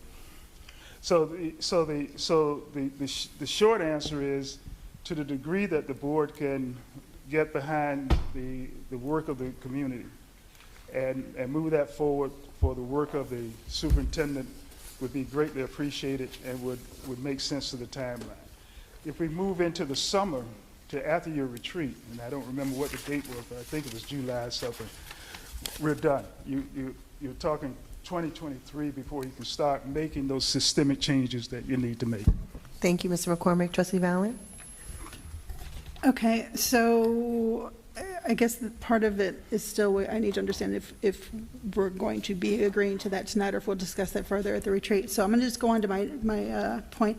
I did a quick little matchup on the portrait of a graduate, and I think I outlined that almost every aspect of the IB learner profile was in there, either explicitly or via a synonym. So I'm really pleased about that, to see that that's been embedded in what we're doing, and that the community the community that's been helping has really bought into that model. When it comes to the strategic goals, I do feel like there's a few gaps I'd like to plug or suggest, so I'll just name a few here, and that's specifically under student success. I feel like maybe sometimes it got hyper-specific when maybe that's more, I know we're talking objectives, but maybe that's more the next step beyond objectives when we come to year-by-year goals. But I feel there's a gap specifically when we're looking at special education, when we're looking at English as a new language, when we're looking at our multi-tiered support systems for those who aren't in the IB or ALP. I would actually like to add to point 3, the WISE program. I think that's something that would hit a number of students that aren't specifically in the IB CAS program that could be expanded. I'd also like to add a point, possibly, we talked about being communicators. I think we could add an objective here about communicating effectively, whether that's doing more public speaking embedded into our learning, whether it's shaking hands and doing practice interviews when you get to the upper grades. I think that's something that we could consider adding into our student success goals. And I have a few little things, but that's where I'd like to leave it. Thank you. Thank you, Trustee Valen. Did you have a third section? Okay, Trustee Thomas? A couple of things from my perspective. You brought up will in the mission and the vision, and I too thought that probably should be removed just from the strength of, we educate our students. Like I believe it's best for us to speak as if this is what we are doing now, speak it into existence versus it's always something that we will get to versus something that we are, declaring as who we are as a district. And then also I imagine it would be in the student success space, but I don't see a lot that relate to student voice and or student-led, like the things where students are a part of creating their buy-in here. So overall, I'm definitely happy that this thing is that we're advancing, but I would love for us, whether it's tonight or over the next handful of days, to tighten some things up, and hopefully I don't imagine that would cost us a whole entire year. So I agree, but let's, for your comments, and let me respond to Trustee Valen as well as you, Trustee Thomas. What you're talking about are specific action plans, and we could have listed a whole bunch of things. We tried, and when the committee talked about it, they came up with ideas that they thought would have the biggest bang for the buck. One, so those are actions that certainly will be considered as Superintendent Iverson starts to go through this. The other thing is that she may come back with some things that made more sense than what the committee had, but when she reports back to the board, she will say, X, 2, 3, and 4, I took out and replaced it with Y. So you have a paper trail that would be there available from this phase 2 plan to the implementation strategy she's at. So we tried to make sure that it didn't tie her hands, that she had to only absolutely deal with this, but she had some latitude to come back with the board with rationale that this made more sense than that. Thank you. And so that is it. So those action plans, and if you have some specific programs, please send them to me or I get them, and we'll make sure we have that discussion with Dr. Iverson when we get to that point. Thank you, Mr. McCormick. Trustee Thomas, did you have any other questions or points? I don't want to belabor the point. I'll put it together in writing for you so you understand exactly what I mean. Yeah. Thank you so much. I don't catch on fast all the time, so give me a call and we'll make sure it's included. The idea is that we couldn't boil the ocean, so we had to pick the specific things under those objectives that will lead us to have those kind of discussions that you're talking about as you put the action plans together. And the one additional thing I'll say is just, from that perspective, when it comes to student success, I just feel like that's a cultural point. I don't think it's an action step. I think that's a part of the spirit of the district, that we're looking down into the children's eyes and we're saying, what do you want? What are you looking for? How do you want this district to feel? Like that? I think that's more than just, you know, kind of an action step. I agree. And the SEL, for instance, is we have it up as student success. Some places you'll find that it's a cultural, is how you feel about the district. It's not so much a change in the curriculum, but it is how one views the district in terms of environment, safety, and health, and you know, to feel good coming in the building is a good learning environment. So I'm sure we'll have those discussions, and your thought is well taken. Thank you, Trustee. Thank you, Mr. McCormick. Trustee Warner? Okay, just briefly, under the mission you state, we educate our students in a healthy and safe environment in which they will develop a lifelong level of learning. That healthy and safe, you know, the Uvalde, Texas, and the pandemic, and that the health and safety are very important. And so I would just transfer that healthy and safe environment into one of these goals. So I'm thinking maybe under infrastructure, you could say, we commit to update, repair, replace district facilities and technology to maintain a healthy and safe environment and to meet the requirements of the future classroom. And then that would, you know, keep our priorities in there, because that's a very high priority item. I don't want to lose that when I get to the goals level. So that's my one comment, and otherwise, good job. Thank you. Thank you. Trustee Warner, I would say that as well. But I'm going to save my comments for last, and I'll move on to Trustee Pineda. Do you have any questions, comments about the strategic plan? Sure. Two things. One, under the student success, I'm wondering if we should consider adding financial literacy as part of the education of the students. I think that if we educate our students on how finances work, at least on a basic level, we're setting them up for a bright future, hopefully not too embedded in debt and et cetera. So I think that's something that we should consider as part of the plan. The second thing is, right along the lines of what Trustee Warner just mentioned, our mission does speak to a safe environment. And as Trustee Warner pointed out, I don't see any specific call-outs in any of the goals that talks to that. When I hear the word safe, I think of safe from the perspective of how a student feels, how a parent feels, how the district is perceived. I don't want anyone to walk away with any kind of idea that the district is not safe, but at the same time we can always make improvements. So that said, I would like to see how we can fold that safety into, I saw some SEL in here to make sure that everyone's respected, and that's all part of it. But I think we need to have some specific call-outs, not only with facilities and technology, but as well as what additional things we can do in our processing and our planning and our processes and protocols to ensure that all children feel safe and that parents don't have reservations about the district. And I think if we can do that, we will get a lot more community support in the future for our projects as well. Thank you. Thank you, Trustee Pineda. Trustee Washington? Yes, thank you very much for all your hard work. In reference to the mission and the vision, normally the vision, right, comes first, and then the mission comes after, because you have to have a vision first, and then how are you going to get to that vision? They're often used interchangeably, Trustee Washington, but the mission is the reason you come. You have to have a job, which is a mission. But you have to have sight of what you want first, right? It's kind of like what you see your district to be. So that's just one thing that I wanted to point out. We'll have that discussion, but it's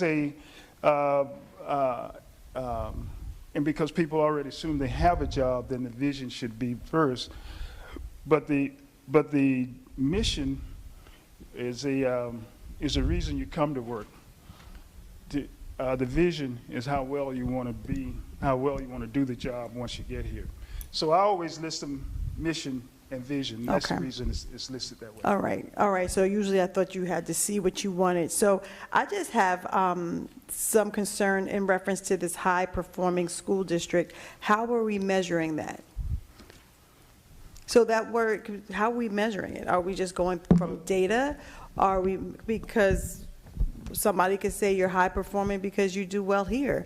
You're high performing because you do. So how are we measuring that, and are we putting ourselves to a point where if we don't get to a certain data point, so if, I don't know, our data right now is 33% proficiency in math, I'm just making that up, 36%, and then we get to 50% by the 5 years.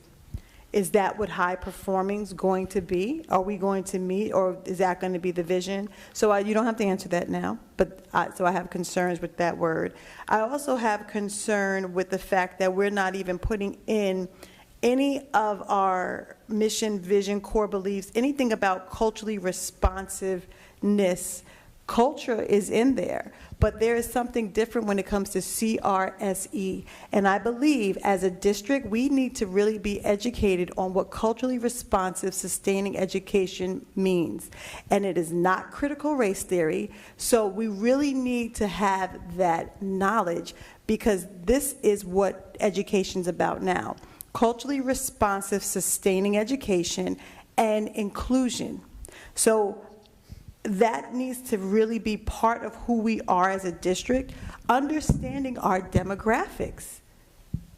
So that's a concern for me. And then when we use the word success, what is success for you? What does it look like for you? I see the portrait of a graduate, but what is that? What does success mean? So that's something else I just wanted to bring up. And then I do believe, because we did list IB, we list advanced courses. Where are we as a district when it comes to advanced courses? Because from what I'm hearing, you can have this advanced course, but you can't have AP Bio. You could have this, but you can't have AP Environmental. So who are we as a district? Before we put this on paper, we need to know through data who we truly are when it comes to advanced placement. And then the review of IB programs, okay, fine, and why should be on there. And then this Mandarin for expansion, that's very specific. Why are we not expanding all of our languages? So when we get real specific, I think we put ourselves someplace where we don't need to be. And I do believe we need to really talk about safety. We need to have technology in here somewhere. And I do appreciate recruitment and retaining of high qualified work. Also, I do appreciate the fact that we want to reflect our students when we are hiring people in this district. So thank you so much for the hard work, but I do think these are some of the things, especially project-based learning, that should be somewhere in there, because that's what WISE is all about, and that's what IB is all about. So if we can start putting some of those words into this type of goals, I think we will be in a better place, and we'll actually be aligned with 2022. So that's just some of the things that I would like to say. Thank you. Thank you, Trustee Washington.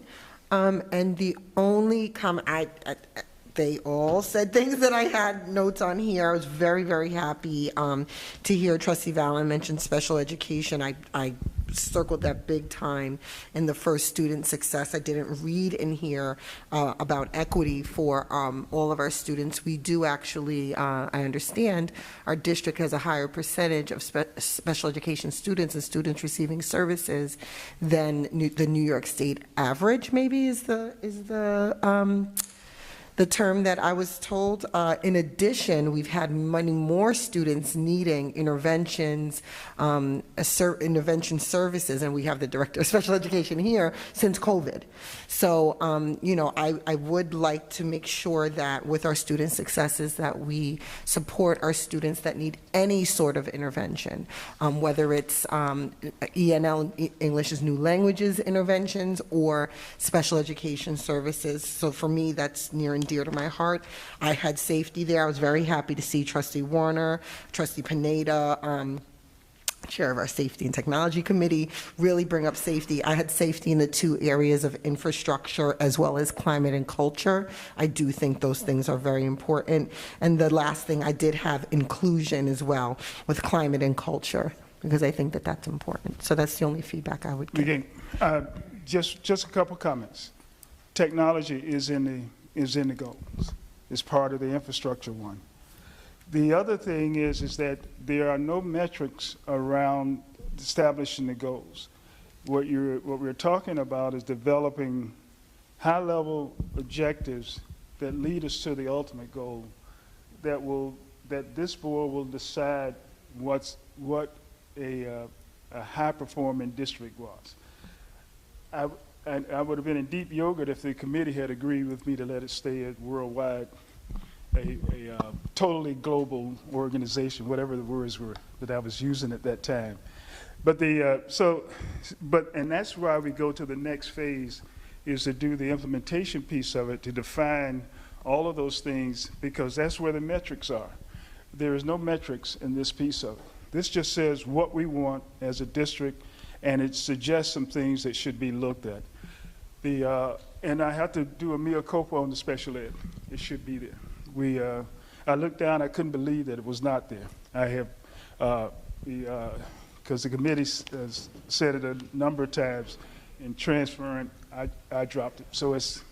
I'm glad to hear it was discussed, though. That's great. It was discussed. It should be in the report, but yours truly dropped it when transferring my notes priorly. I don't know what happened. I take responsibility for it because I did not include it.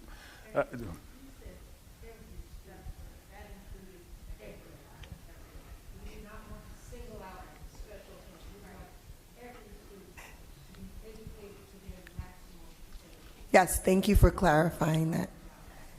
Thank you. So in every year, including special education, I definitely think that has to be discussed a little more, because what ends up happening is students do get forgotten about. So every student would also encompass the out program. However, this is specialized and this is specified. So it makes me nervous that are we not discussing, because it's not on here, special ed. So that's why I brought that up. So if we're going to put ALP on there, Right.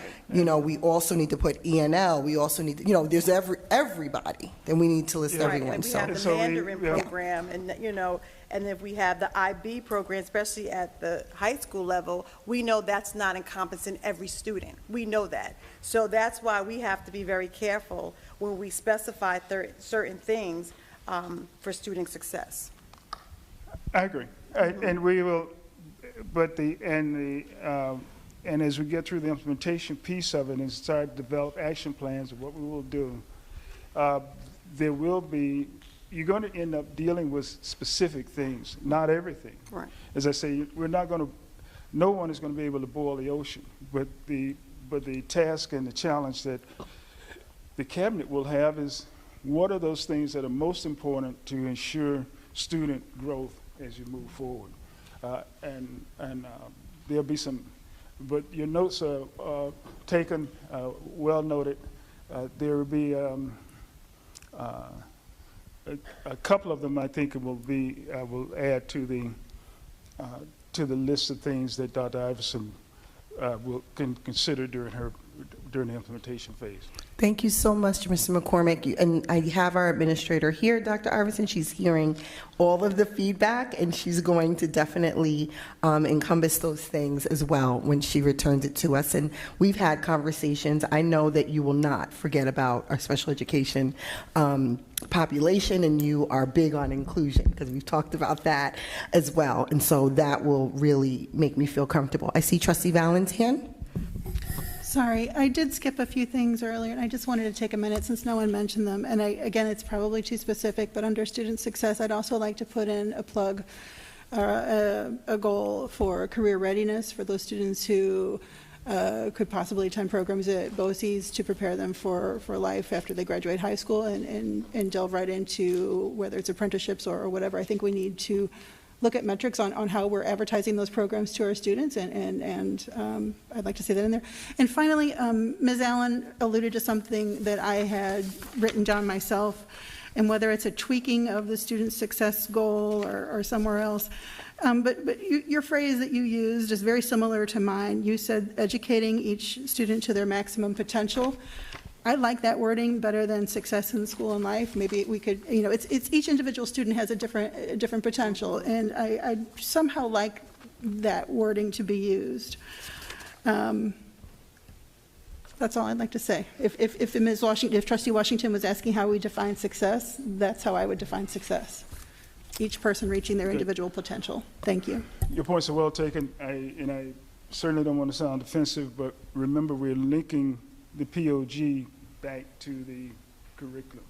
So the things that you're talking about, finance ready, all of those kinds of things will be part of that connection when we prepare students not only academically but for life and as well as college.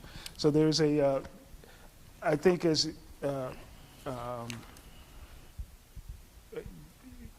more of that will crystallize itself when we're able to bring back the action plans, the implementation strategy, so, Madam President, where are we? We are at the thank you. Thank you very much for all of your hard work. I do think we need to acknowledge the community members that participated on this strategic plan committee tonight that are here, but also if we could, we're going to have a meeting later on in the month where we're going to award people with different things, and we're going to acknowledge our retirees, and maybe we could also officially acknowledge all of the members. I think you said 31 members on the strategic plan committee, and have some refreshments for them, and actually, have them stand up here and clap them up. I think that would be helpful if they can make it.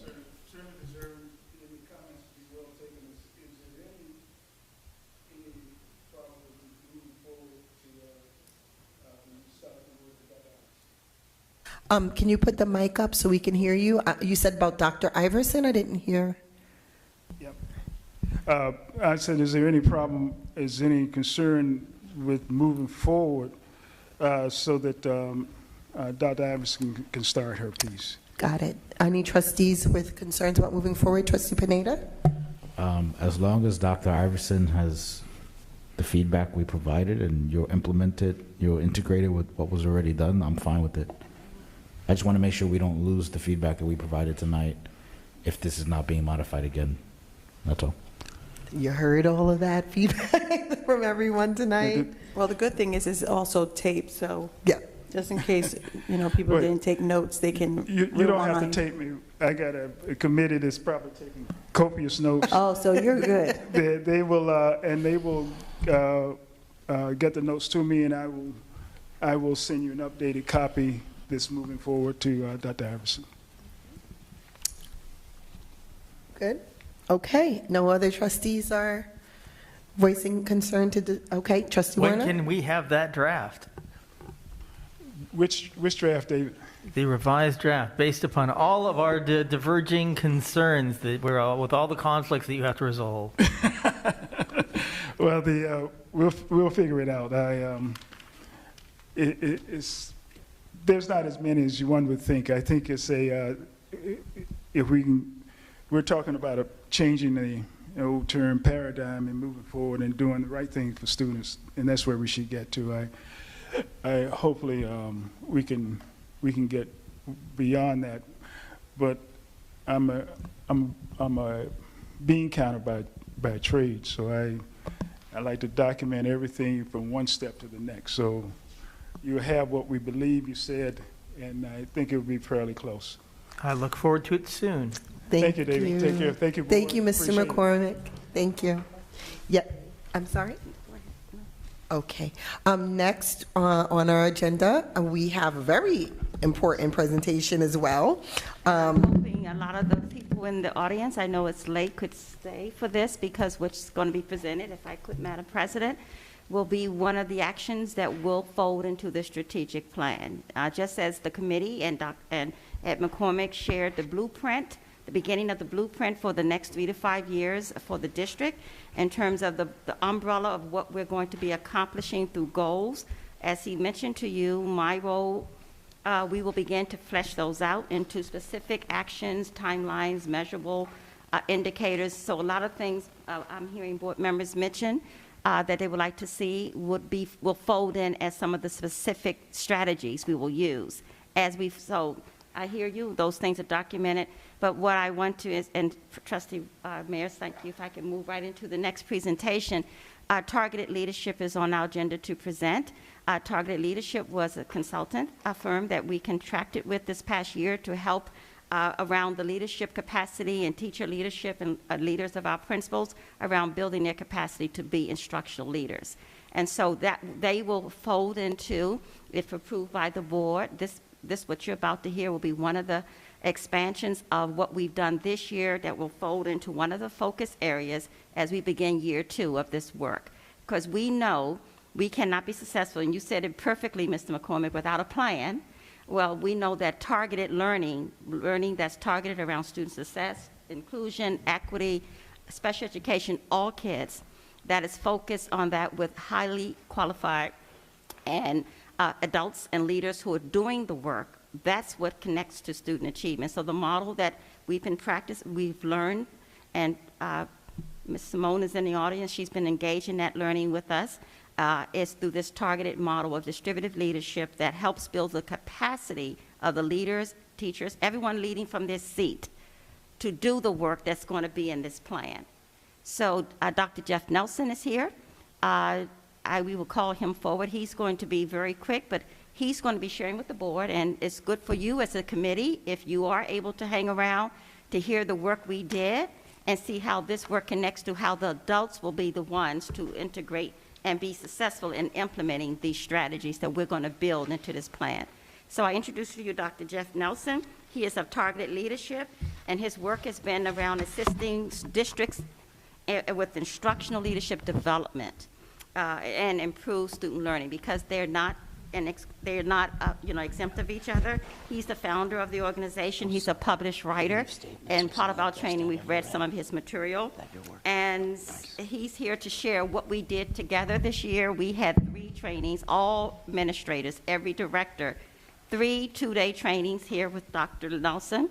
And so he's here to just kind of share with the board, who was gracious to approve that, what we did, where we are, and just how we plan to use it next year if the board will approve. So Dr. Nelson, welcome. This is the Board of Trustees. Our President, Trustee Mayers, is here. I'll let her now take over. Thank you for letting me take that over, Trustee Mayers. No, thank you. I appreciate it. So our next agenda item is C2, Targeted Leadership Consulting. Welcome. Thank you. Y'all have been sitting there a long time. You want to stand up and turn around 3 times, or bio break or anything, or are we ready to keep going? We're used to marathons, we do, so. All right. Thank you, though. All right, then. What we want to share tonight is to give you an overview of the work that your schools are doing. As a board, you have, over the past, made some very wise choices about building collaboration with teachers. You brought in training on professional learning communities, PLCs, by grade levels or departments. You've done work with those teams around looking at data and beginning to empower at the teacher level the decision-making around instructional practice. What we're doing is trying to build on that. This is not starting over, and it's not eliminating what they've already learned. It's looking at it in a systemic way so that we're identifying specific instructional practices across the system. Gladwell's research is pretty clear that it takes like 10,000 hours for somebody to get really good at something. Based on what I just saw in the strategic plan, we want our kids to be really good at some things. But if a student writes 3 hours a day, every day in their classroom, that's like 600 hours. And then next year, they have a different teacher with a different writing approach, and they're learning a different model, right? So the consistency of practice is one of the things we're finding is really key. You are a system-wide IB district, so I think you recognize already the value in that. But what we're looking at in terms of next steps for the PLCs is how to coordinate them across the whole school, so there's dialogue between the PLCs at the different grade levels or the different teams, and that there's dialogue and alignment from one school's PLC group and what they're working on to the others. So we've had several sessions where we're great at acronyms, right? So we're PLCLT. So it's the PLC leadership team from each school. So there's a rep from each school's PLC, and they are coming together and learning to become a team for their school, but collectively to be a really solid leadership team for the whole district. So you've got the preschool PLC leadership team in the same room and having direct conversations as they explore articles and research with the middle school PLC leadership team, talking about what's the same and where are the connections and how do they go together. And so what we're really doing is introducing to them this framework that provides some structure to the work that they've been doing more in isolation within their own PLCs or within their own schools. So that's the emphasis and the power where you'll see the benefit come from this. Normally when we start with a district, we have to train them to even become PLCs. We have to help them find time to be PLCs. We have to help them learn how to function as a team. And we don't have to do that here. It's really nice. So the process in just the 3-4 sessions we had this year has gone at a very rapid rate. And I'll show you on the framework kind of where the schools already are and what the plans are for summer and next year. So basically, one of the pieces that we found on high leverage practices in education and student learning, the most powerful thing you can do to improve student learning is get teachers together in collaboration teams.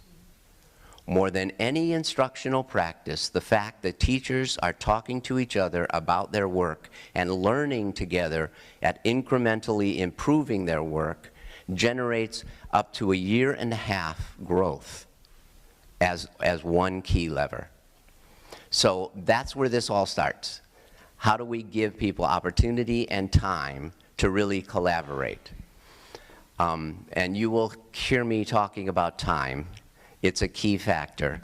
And I know that over the last couple of years of the pandemic, that teachers here have lost some of the time that they used to use for collaboration because they weren't able to collaborate during it. So that time is now less, but now we're at a point where they're eager to collaborate, and they will be talking to you about how can we find more time. So we are working with them around building collaboration, how to do that effectively within the structures of their workday. Examining data, as schools begin to get together, examining data is a key piece of that process. And it has to do with looking at New York State data. It has to do with looking at your local district data, where we're using iReady across the system up through algebra as a key level for determining how the data is going. And after a couple of sessions with the groups, they have made some progress already on the data. And I think we'll go to the next slide. This you have seen. I'm sure you have it memorized. This is the data that you saw earlier around the middle of the year achievement, okay? So just to go quickly, next slide. In math and in reading, there were some positive pieces and there were some red flags. Next slide. You can see the spread and how it moves, that students are learning, but where are the low points was part of the conversation that we had. And this is growth from beginning of the year to middle of year. Soon, we'll all be looking at beginning of year to end of year. But that's not ready quite yet. Okay, next. This is in the language arts reading. Next. You're not supposed to be able to like make a lot of sense of these. I'm just showing you the process that was used, and then we'll show you the kind of the results. So all of this is available to you, and it's all the data that our teacher teams looked at each grade level. So grade levels that didn't have iReady, like pre-K, use their own data. They used DIBELS, they used their own reading, running record assessments, they used the math achievement data they had from their curriculum. But everybody has been tracking their data and that progress. Next step.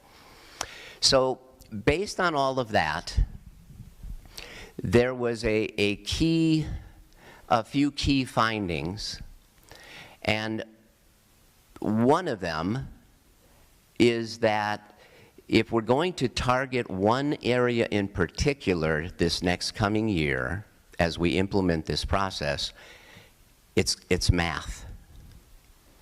That the most area of concern is how kids are doing in mathematics.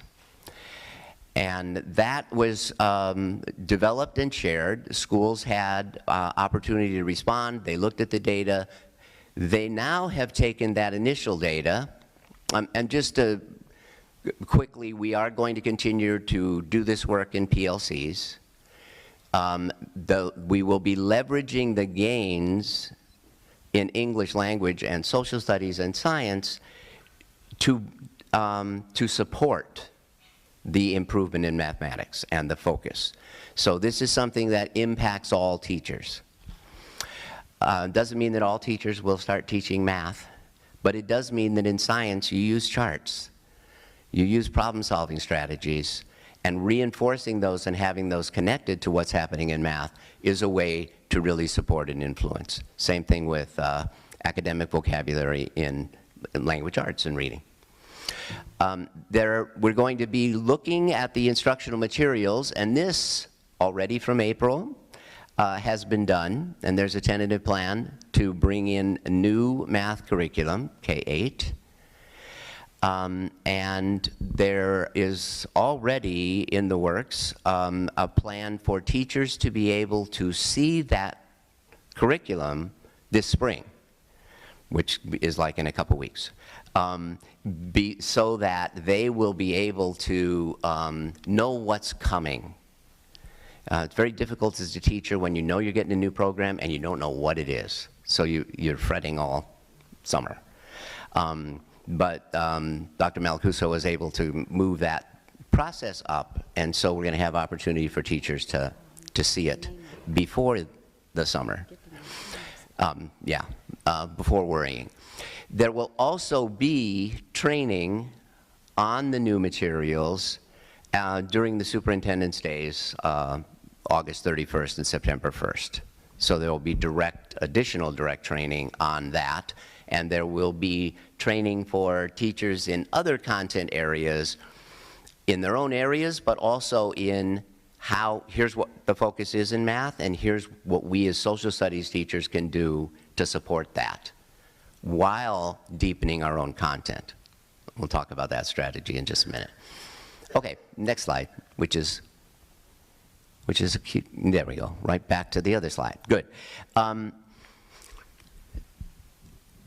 So build collaboration, you've been working on, we've been working on. Examine data has happened. It is ongoing because it's a part of the regular PLC process. But that initial in-depth examination, root cause analysis really, led to the selection of an instructional target. And what was interesting is that all the way across the schools, they went back after a session altogether and talked to all of their teachers about what's the most important thing in math. So if our kids could do this really well, it would help them learn lots of other things in math.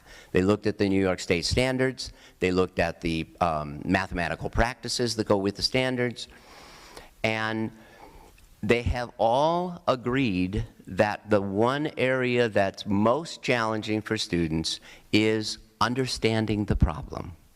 We're talking about PBL earlier, right? So word problems in math are, you know, that's when you're doing PBL, project-based learning, or when you're doing an integrated approach, that's a big, giant word problem. And math is connected and involved in all of that. So one of the things we found, even at the high school teachers, all the way down through Bailey, all the way to your preschool staff, if kids can articulate the problem, if they can understand it, they're way more likely to get it right. So what does that look like? And you know, so third grade problem, Allison has 5 cookies, Jaden has 3 cookies, Stephanie brings in 4 cookies. All together, how much do Allison and Jaden have? So how does a student begin to address that problem, right? Well, one of the best answers I saw on one of your students' work here was, who's Stephanie? Because they're not counting her cookies. So this one figured that out. But how you begin to take apart a problem and solve it.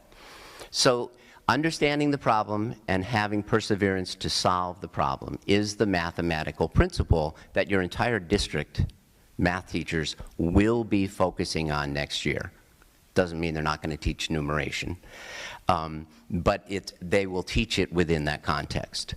And I think that's also a way you can see how in science, when you do an experiment, you organize that information, you develop a chart or a graph to help explain that information. In language arts, a lot of those key words are crucial to understanding. We find kids get a lot more questions right when they can read them. And so how do we support within that? And there's no right answer, but what was fantastic is our last session, you had the social studies, science, and English language arts teacher from both the middle school, the high school, and Bailey, all around one table during lunch, talking about, so what would that look like for us? And that's how this whole process works, is the teachers figuring that out together and learning how to support each other. And then identifying, and that's the next step, that's what all the schools are working on right now, is so if we're trying to build understanding, the ability to take a complicated problem and organize it, understand it in a way that we can organize it and solve it, what does that look like? What do we as teachers do to help kids be able to do that better? So that's what the schools are working on in May and June. They're identifying at their level what's a proven high leverage practice that we'll be using at our K-1 school. And they will bring that back when we meet at the Leadership Institute. We'll be spending some time looking at what they've been deciding on at their schools, how they're going to support each other, and how we as a system are going to provide them the professional learning support that they need. So the second cycle is really what we'll be working on throughout next year. And that is, once you identify what's a high quality, high leverage instructional practice, how do we get everybody to do it and do it really well? If we do a really good training that incorporates all of the aspects, all the research that we know that makes a great training, and then we send the teachers back to their classroom, you can expect about a 5% implementation. That's it. Because that's not how adults learn. So we call it PD, professional development, but it's kind of more like something that gets done to you, right? So Michael Fullen is the guy who really pointed out the difference. What we need is professional learning. Webster definition of learning is a change in behavior. It doesn't mean you understand this instructional practice. It doesn't mean you know how to do it. It means you actually do it every day with every student as a high leverage practice.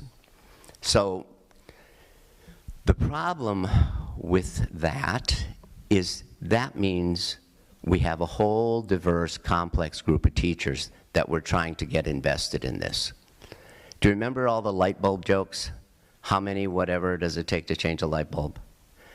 Yeah, everybody groans, I know. But in relation to this, just to help you remember this one piece, the one that I like best is how many psychologists does it take to change a light bulb? Only one, but the light bulb must really want to change. Yeah. That's it. Thank you. Every single teacher has to choose to change. We can't just do a training and then put something out there and think that everybody's going to implement it, because it doesn't work that way. That's not how adults function. So the cycle on the left is really about what are the key elements of adult learning theory that we need to incorporate into the learning. And the training leads to safe practice, meaning you've got a couple of weeks in your classroom to sort of experiment and figure it out. You have then an opportunity to see somebody else do it. Okay, I think this is what they were talking about in the training, but let me see how you do it. And when you're observing, you're reflecting on your own practice as well as the other person's. And then you need a chance to have some reflective conversation about it. And then somebody observes you, and you get to have that same conversation. So it's opening up practice. I talked with a second grade teacher one time and said, you've had 18 years of experience teaching second grade. You must be a great leader at your school. And she said, you know, actually, I've had 1 year of experience 18 times. Because I've never seen another second grade teacher teach. I've hardly ever had anybody come in and talk to me about my teaching, so I just kind of do what I know how to do. We're trying to move away from that. We're trying to move to where collaboration is about instruction, not just congenial collaboration or planning collaboration, but actually collaborating and learning with each other. Professional reading is how do we make it easy for teachers to keep up with professional reading. A teacher's day is hectic. You can't sit and read with, 36 graders in there, even if it's exactly what you should be reading. So when do you? Well, you're grading papers after school, or you're meeting with a club, or you're, or you're at a board meeting. So how do we help teachers keep track of professional reading? So that's a piece of what we work with the schools on, and there's strategies that we develop with that. And then looking at student work and looking at data in their teacher PLCs is an easy one for this group, because they've kind of been doing that. But it needs to be a continuous part of the cycle and focused around the targeted area. Monitor, measure, modify simply means that we want teachers going in and out of each other's classrooms. We want to be visiting all classrooms within the school. The leadership team will be visiting all of each other's classrooms. It will be completely safe. The data that gets collected is 7 out of 12 teachers. No names, no room numbers. It's not about individual work. That still is a responsibility with administrators.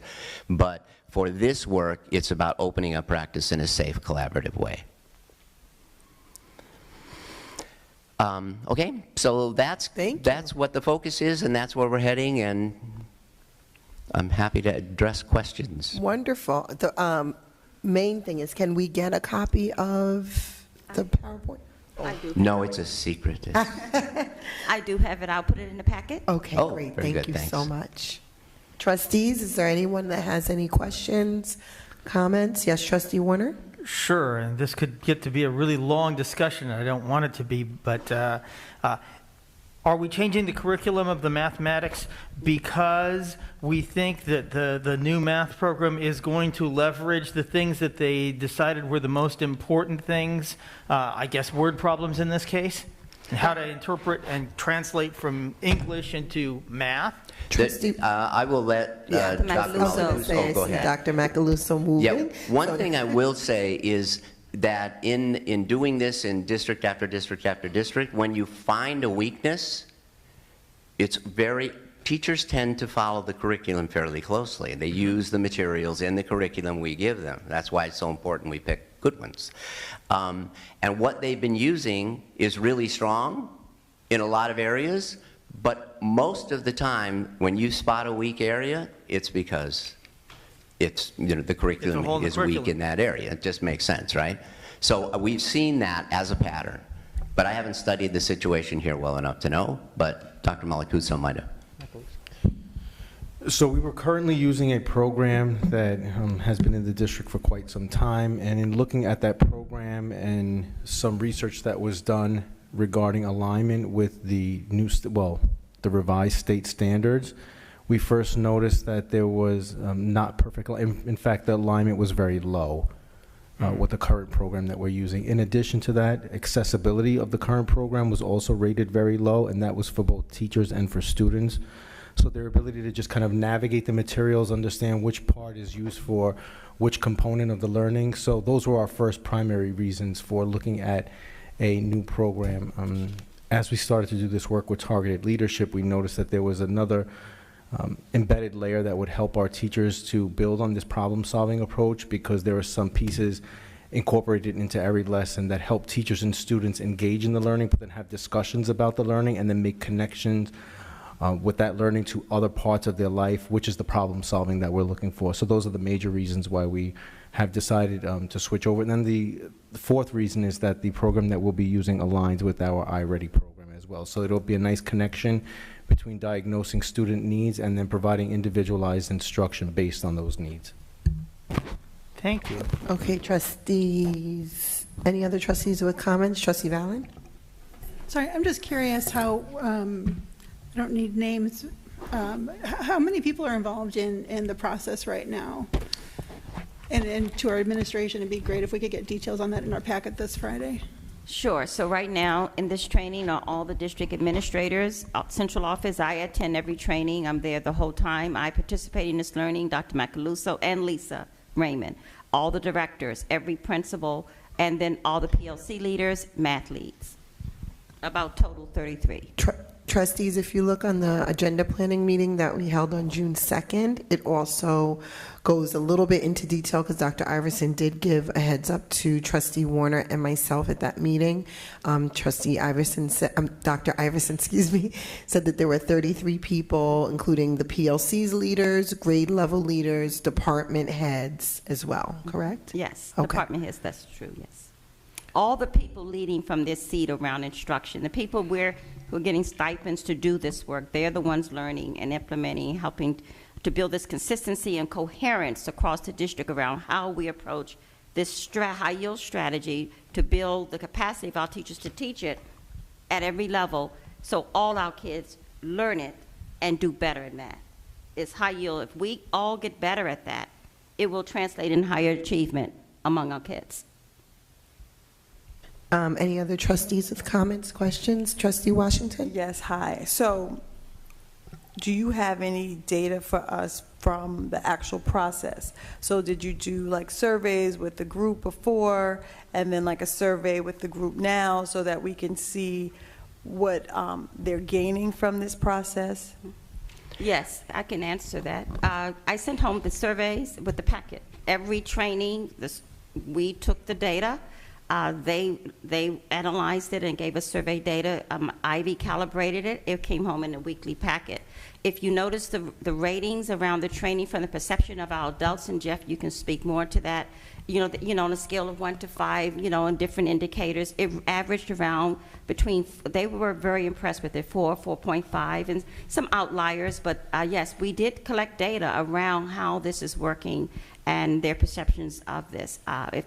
Jeff, you want to add anything else? Just that we get comments as well on the eval survey each time and go through each of those and share back with the group at the next session. Here's some things you suggested. Here's how we're modifying for that. Here's some answers to some of those particular questions that came up. So I guess that would be information for the board, because as Sure. we're deciding whether to bring this program back, it would be nice to hear from, everyone. Dr. Iverson present the information to us so we could see if this is actually making changes in our district.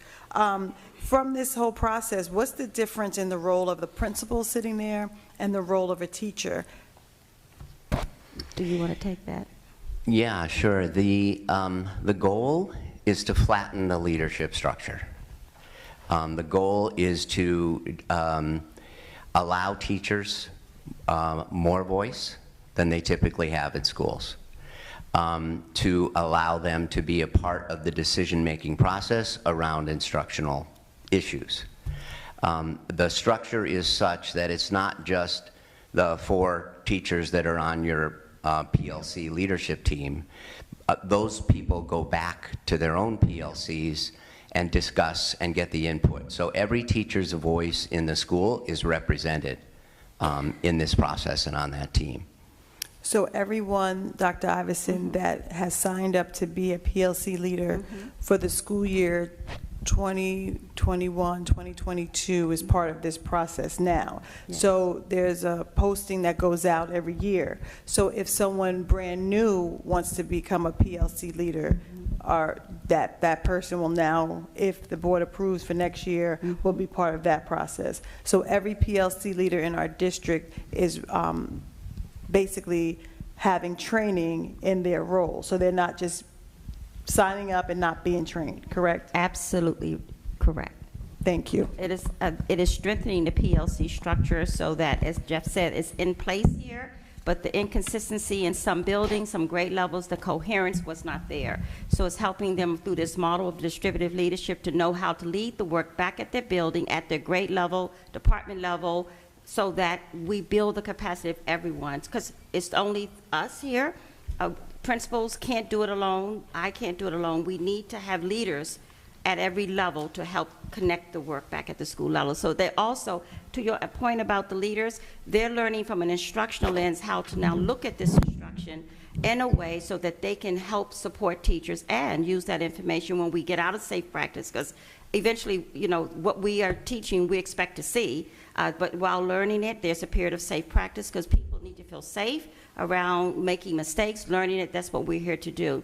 But ultimately, the goal is this is what we do. This is what we will evaluate and expect. So leaders are there to see it. They are leading their buildings. They need to see what teachers are learning. So they're in these grade level leaders, and they will ultimately be using this process and to evaluate teachers in general. It's helping them be better leaders around how they look at instruction using that framework. So there is very important that the leaders be there.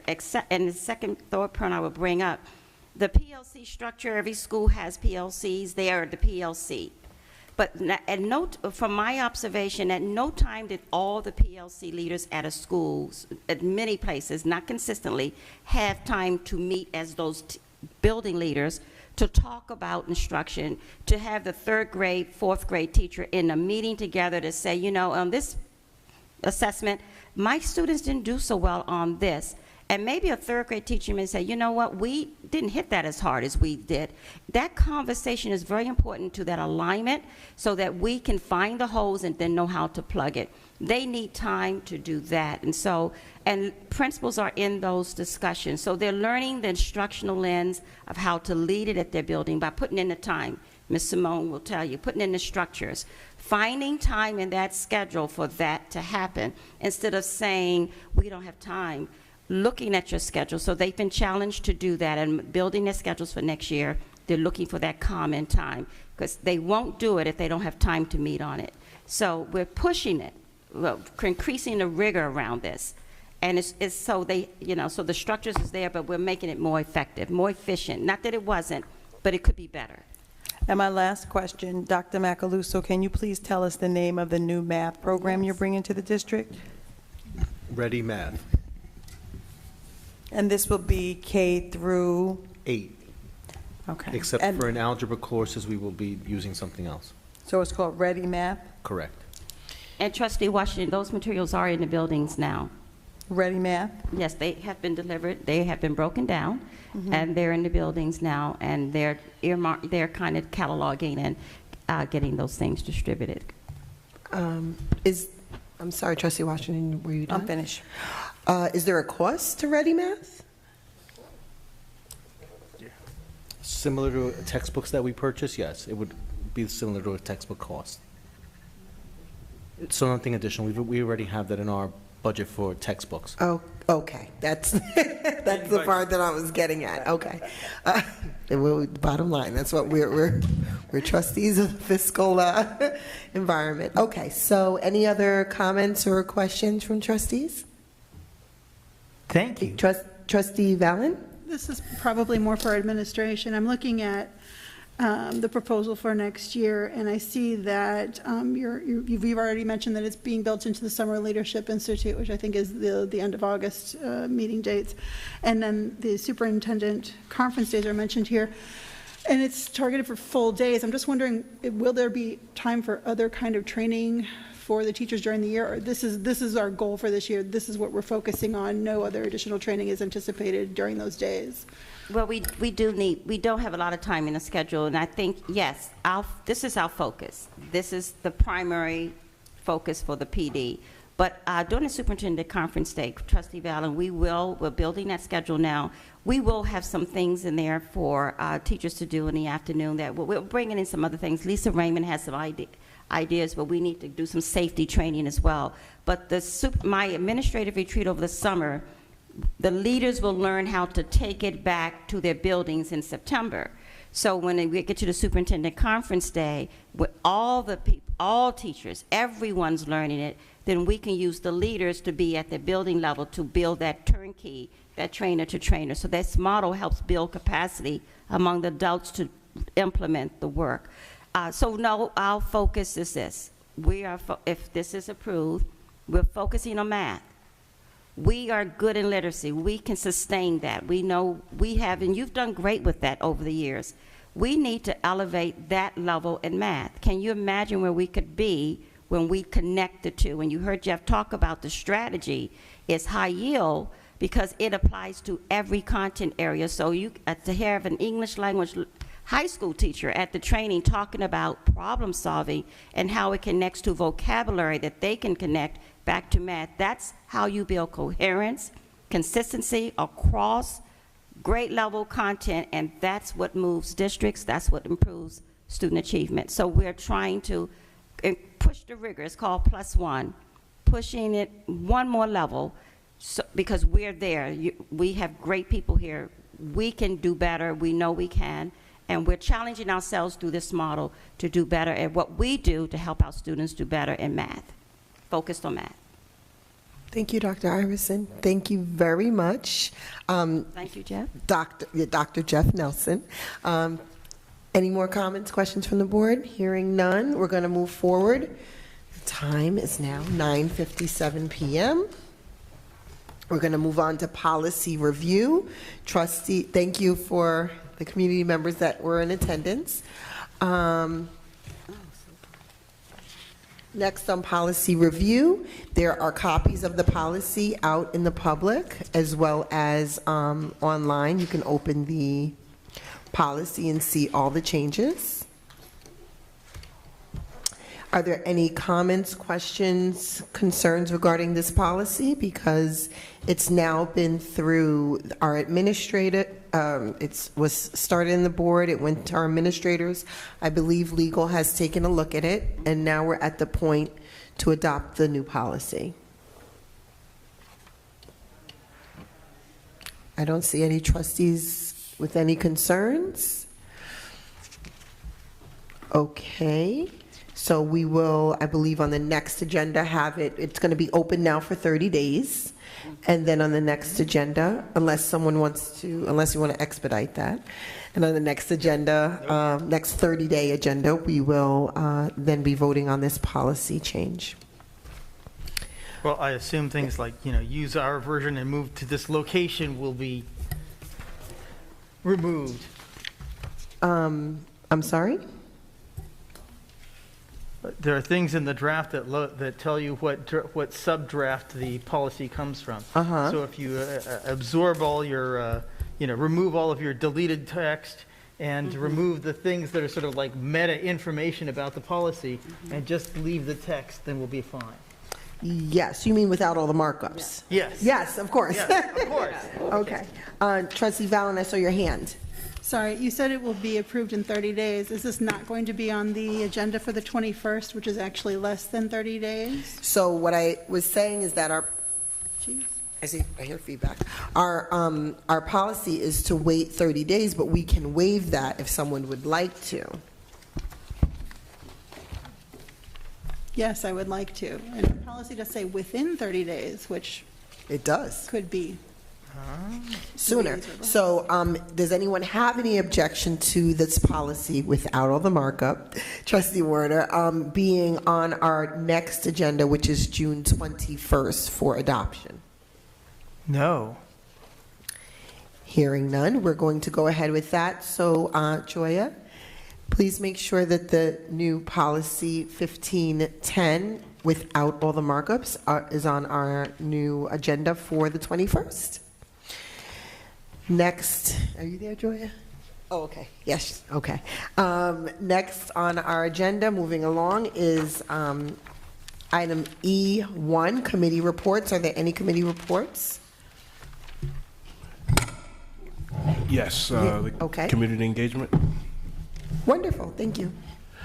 Okay, so on May 2nd of this year, at 7 p.m., we met on Zoom, and we started with introductions. At the meeting was Manny Arasis, Liz Anastasi, Dr. Iverson, Edith Horn, Jackie Burton, Denise Alamo, David Warner, and myself. We first recognized Teacher Appreciation Week. We recognize the teachers today, too. We adopted our meeting minutes from the 28th of March.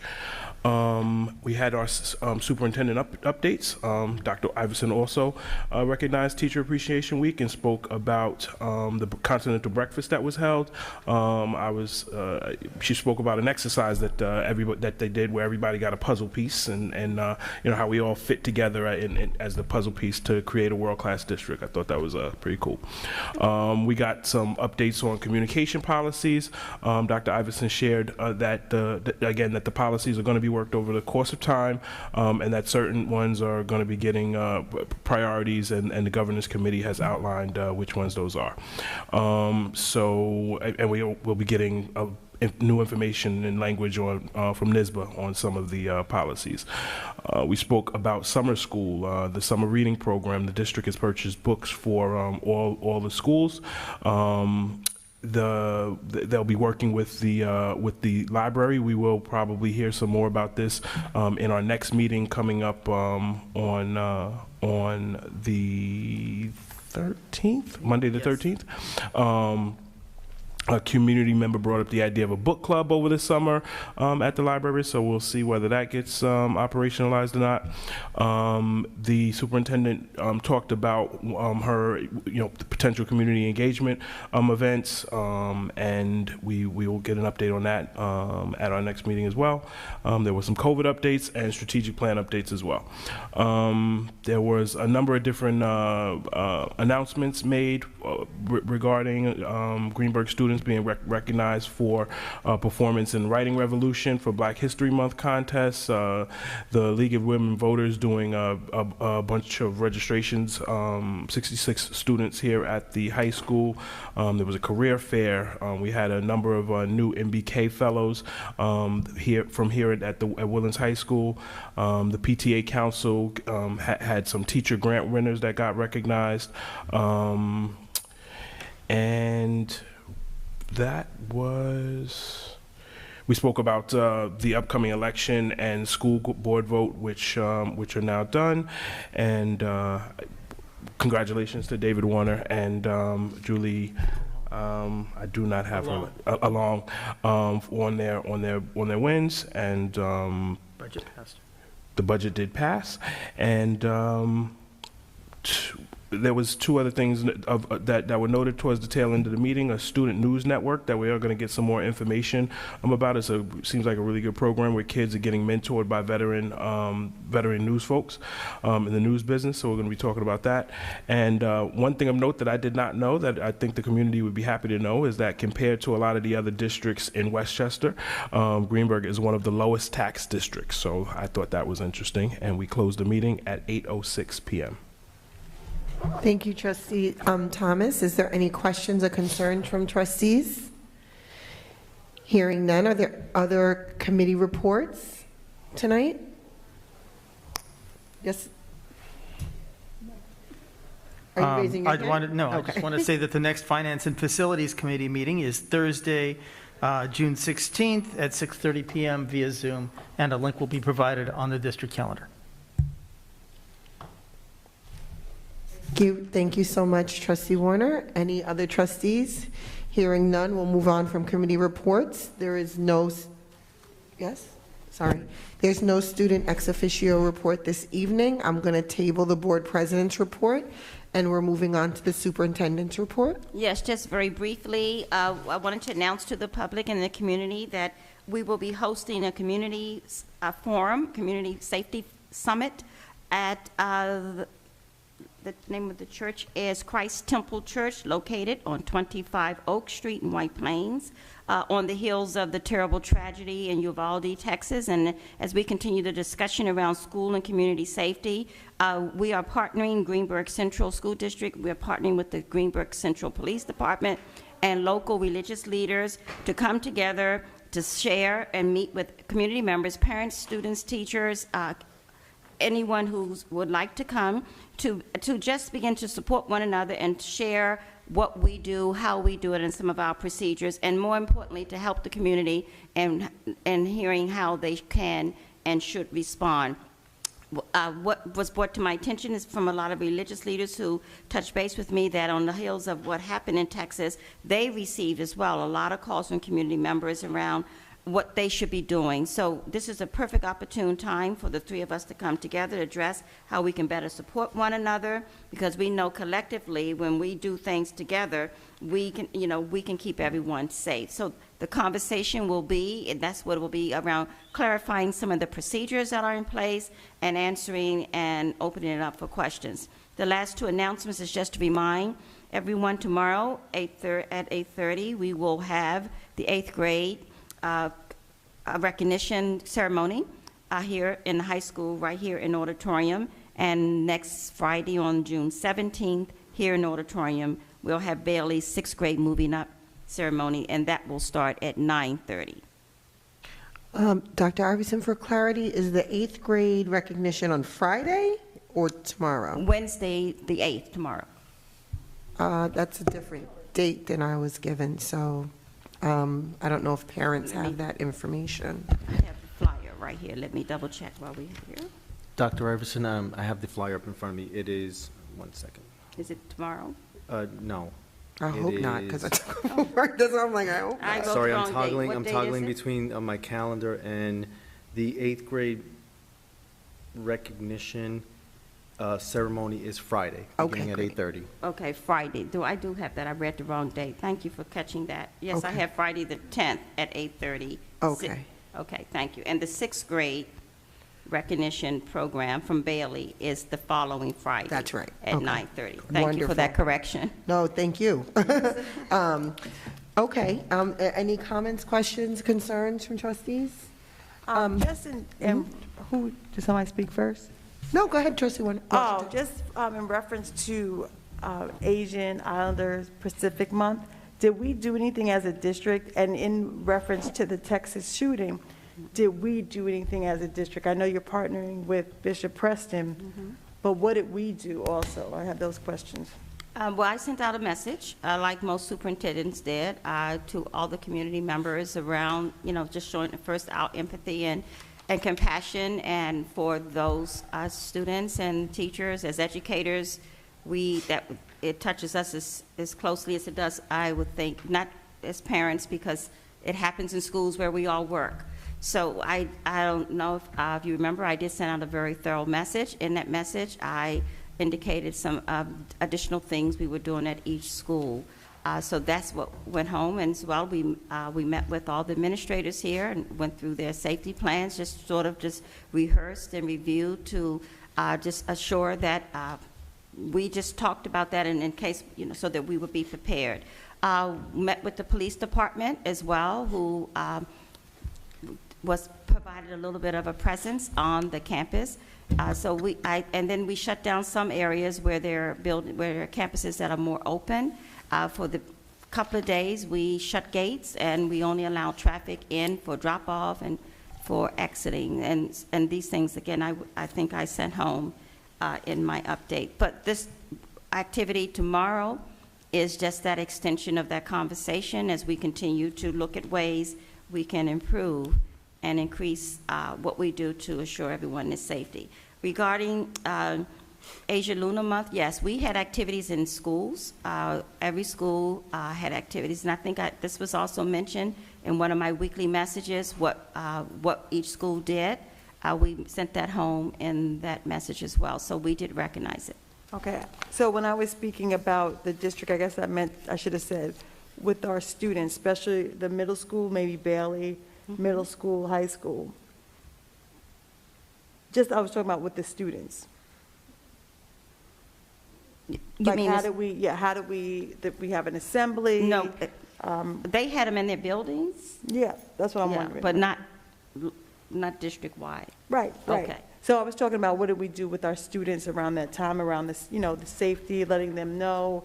We do have our safety plan because, they, of course, they're connected. So just having that space for them to be able to talk about it, if they have concerns, if anyone had anxiety over it. Right. So I was just wondering if there was any type of student initiative for that.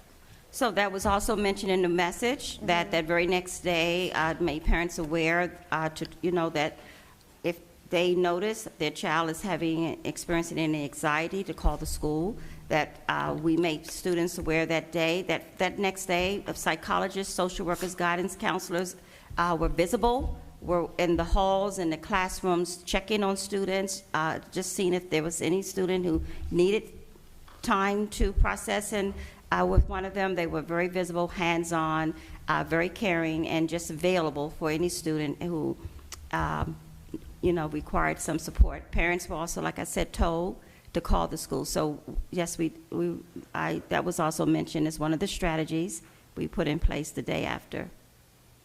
Okay, thank you. And just as of course all of us know, but the constant shootings that are happening, we just, as a school district, you can't send a letter for every single time, unfortunately, but it's just so much going on. I'm just wondering what we could specifically do to have maybe like an assembly, maybe the police come in, maybe, have middle school, high school, but there has to be something for the students to understand fully what's going on, but to know that they are safe, but there is a safe place to talk. I know that, if we do little bits and pieces, which are great check-ins, but I think it's serious enough and it's happening a little bit too much now that as a district, we really need to take a more strategic role when it comes to the students. And that's something to talk about. I mean, I know it's June, so it's a little crazy, but we are having graduations, we're having a lot of things happen. Mm-hmm. So I know that you are looking into, security and stuff, but I will announce for you that graduation will be a closed campus. Police, the Greenberg Police will be on hand at the entrances, and only those with tickets will be permitted in to attend the commencement activity. We feel that is a safety measure we need to take, since it's on the field and it's just been open. We are going to limit that traffic and participation in the ceremony with only those with tickets. Of course, board members and all will be there. You're there, but family members must have a ticket to get in. Trustee, Trustee Washington, were you finished? You keep calling Dr. Iverson I know, I'm so tired. Sorry about that, Dr. Iverson. You earned that PhD now. I'm going to call you Dr. Iverson. So, Dr. Iverson, I only ask you to send out multiple communications starting now. Parents need to know that. People may be coming from, you know, far traveling, you know, planes, trains, automobiles to get to a graduation. It's traditionally been an open graduation ceremony, so that's a major change. I myself haven't heard anything about graduation. Board usually hears something by now, so I was a little anxious, but you know, I haven't asked that question yet. So I'm sure families need to know that kind of, you know, kids need to know, the students, graduates need to be told. Families need to be told probably multiple times, just because sometimes people don't hear things the first time, or they don't read the email in its entirety. So people may be flying in from other parts of the country to go. So they really, do you know how many tickets people are going to get yet, or? No, I just met with Mrs. Smith, and we just talked about that strategy. I can find that out, but that's in my message coming home Friday, so we will communicate it as often as we can. It was just a decision we made. As we continue to talk about the safety, we became concerned about the open campus and think we need to increase the security for that event and limit the number of people who are permitted on the grounds, since we just can't control for it. And this year, I think we're having the live band, concert band play, so that all those kids gotta, I don't know if you're gonna have tickets for their individual Yeah, they will. parents, you know, it's a lot of moving pieces. But definitely, if you could at least let the graduates know, like now, you know, tomorrow, that their families will only get X amount of tickets, because that's gonna be tough. Trustee Warner? Well, let me ask you, do you really need to limit the number of tickets as long as the people coming are members of the family? Oh, that's something we can talk about. A ticket was the way to identify that you are permitted to come in. Without a ticket, no, we probably, yeah, that's a good point. I'll talk to Mrs. Smith about it. If every member of the family has a ticket, they should get in. Without a ticket, just people can't just be, okay. Thank you. I'm sorry, but there are sometimes recent graduates or graduates from, as you learned from last night, with the you know, people who live here, who've gone here, it's graduation, they're on campus and they show up. So we definitely have to communicate this a lot. Thank you. We will get on that, Trustee Mears. And you know what, I'm sorry, Dr. Iverson, we don't use the phone blast system as much, right? Because that's another way we still have that, right? The ability to do phone blasts? Yes, we do. Okay, all right. Okay, I'll look into that as well. Okay, great. Next we have I'm sorry, were you finished, Dr. I? Thank you. And Dr. Macaluso, our Assistant Superintendent. Do you have a report tonight? I do, Trustee Mears, thank you. So first item I'd like to just recap for the community is, as a reminder, we have completed our COGAT testing. We are just about completed with our iReady assessments in math and in reading, so that will help us, as you saw some slides from Dr. Nelson a little bit earlier on, that will help us capture end-of-year data so that we can continue to look at our instructional programs and monitor the progress of student achievement so that we can make changes for the following school year. Finally, we will wrap up the school year with student assessments by administering the Fontes and Pinnell assessments. So parents, thank you for your patience and moving forward with that and helping your children be ready for that by sending them to school rested and well fed so that they can perform their best on those assessments. Second item I'd like to just remind the public of, we heard from our student trustee at the last session that this Friday, 6/10, is the Woodlands Words of Wisdom Day. So we will have all of our staff sporting a t-shirt that gives some words of wisdom. But in addition to that, our students have created their own words of wisdom that will be displayed all over the school. And not only will the messages be in English, but they will also be in other world languages as well. Third item, following on Trustee Thomas's announcement about the summer reading. So we are scheduled to launch that this Monday. So books will be sent home on Monday along with the letter from our superintendent regarding summer reading. And so parents, please keep in mind that summer reading is meant to be a pleasurable, enjoyable thing for you to do with your children, and we encourage you to take a look at all of those activities that our teachers have put a lot of thought into creating, because what the activities will help you do is when you read with your children is have them make connections to their self. So text-to-self connections are always really important, and they're always a nice family activity that you can do to connect to your summer vacation plans, whether it be going to the beach or just heading to the park or something like that. So please be on the lookout for that. Also, following up with our social emotional learning committee, this past Tuesday, well, today, the community and staff should have received an email notification informing them that with our partner, Hanover Research, we will be collecting some information on district and school climate. So parents and community members, please make sure that you take a look at that and you give us your honest feedback regarding that, because that will help us determine where we prioritize the SEL curriculum for next year. Students in grades 7 through 12 will also be completing that survey in their PE and health classrooms, and we will also be pushing that out to 6th graders as well. And the content of the survey is a little bit higher level, so it would not be appropriate for our younger students, so that's why we are administering that to students in grades 6 through 12. And the last announcement that I'd like to make is just updating our community and the public regarding the Illuminate data breach. So families should have received letters sometime this past week regarding the Illuminate data breach.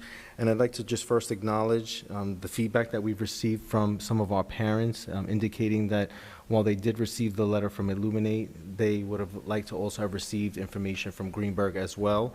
So that is noted and that is recognized for future events, but do keep in mind several things that I'd like to share with the public regarding the Illuminate data breach. So first and foremost, this was a third-party data breach that was outside of the control of Greenberg Central. So we continue to monitor our infrastructure here and work with our partners to make sure that we have things in place to prevent these types of things from happening. Again, this was outside of our control. It happened when Illuminate was transferring information to another vendor. And so something to also help the community understand is Illuminate is a data dashboard that's typical of school districts to purchase. It's where we warehouse all of our student assessment data so that we can really understand and get a full picture of student performance over the course of their career with Greenberg.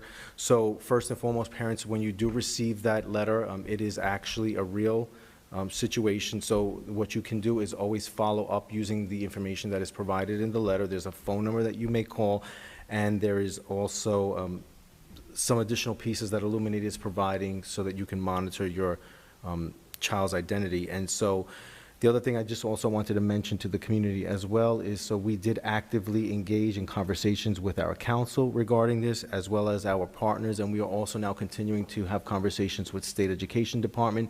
New York State Education Department is actively involved in this because it is something that impacts many school districts, not just ours. So all of that to say, we did follow the process and protocols that we were guided to follow by state education and our partners regarding that. So please read that letter thoroughly, and if you have any questions, then you may call the Curriculum and Instruction Office, and I'd be happy to try to guide you through your questions. Thank you, Dr. Macaluso. Are there any Trustee Pineda? Thank you, Dr. Macaluso. That was very helpful. I do have a few quick questions. The first one is, given the feedback we've gotten, does it make sense to, at this point, send out a letter to the community, to parents, in case they're not watching this meeting? They may not hear your message tonight, and they may still have the same questions. So I'm wondering if you can consider potentially sending out a letter to the parents of the community, letting them know exactly, more or less what you just said, so that there's clarity. Yes, Trustee Pineda. In fact, Dr. Iverson and I have been discussing that as well, and she will be including that in her Friday message to the community as well. Okay, thank you. Similar content of what I've just shared. Thank you. The second question I have is just, I was looking at policy 5672, and the way the policy is written, it makes it sound as if the district is required to notify individuals, not necessarily the third party required notifying individuals of a breach. So I'm not sure if that language needs to be revised or if that is the way we should be going, but we probably need to look at that policy again and figure out what to do there. And then the last thing is, I think that in general, the dashboard data that Illuminate uses, that Illuminate provides to school districts is obviously a helpful resource, and that's why we use it.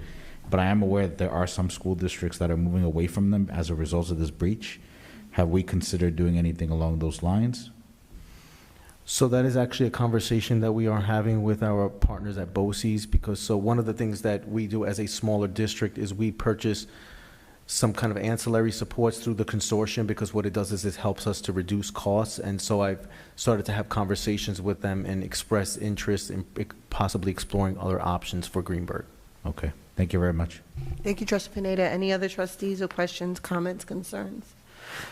Hearing none, I'll go into my questions. So you talked about lots of things, Dr. Macaluso. Thank you, very thorough. Did you say students are getting a T-shirt for Words of Wisdom on Friday? The staff will be wearing T-shirts. So there was lots of healthy debate amongst our middle high school faculty regarding the T-shirts, and so the short summary of that is we were going to have T-shirts printed with words of wisdom that were selected by us, and so putting the voice back into our students, though there was a general consensus that we would have that initiative start next year when they can select words of wisdom that would get printed on the shirt that would also be color-coded for the grade levels. So being that the Woodlands Middle High School students are very verbal about their feedback, I was certainly willing to go with that suggestion. So we'll be launching the student editions next year when the students can pick the words and then also match it to their color-coded grade levels. Thank you, Dr. Macaluso. I will share with you some history when we talk about the culture and climate of a school. It's been of discussion for quite a few years about getting students' T-shirts color-coded, especially around the time of the pep rally and the homecoming, to increase solidarity and ownership and love for the school district. There are other districts that do that week or that time of the year do it really nicely. So I'm happy to hear that you guys are trying to do some sort of solidarity, and maybe we'll have to revisit some of the T-shirt idea. I would love to have more conversation about that offline. Maybe we can even have adult versions that are color-coded as well. Next, we have a question about, you talked about launching summer readings. You said books will be sent home. Do you mean actual books, or the book lists are going to be sent home? Real books. Oh, great. So it's going to be books for each student is going to receive?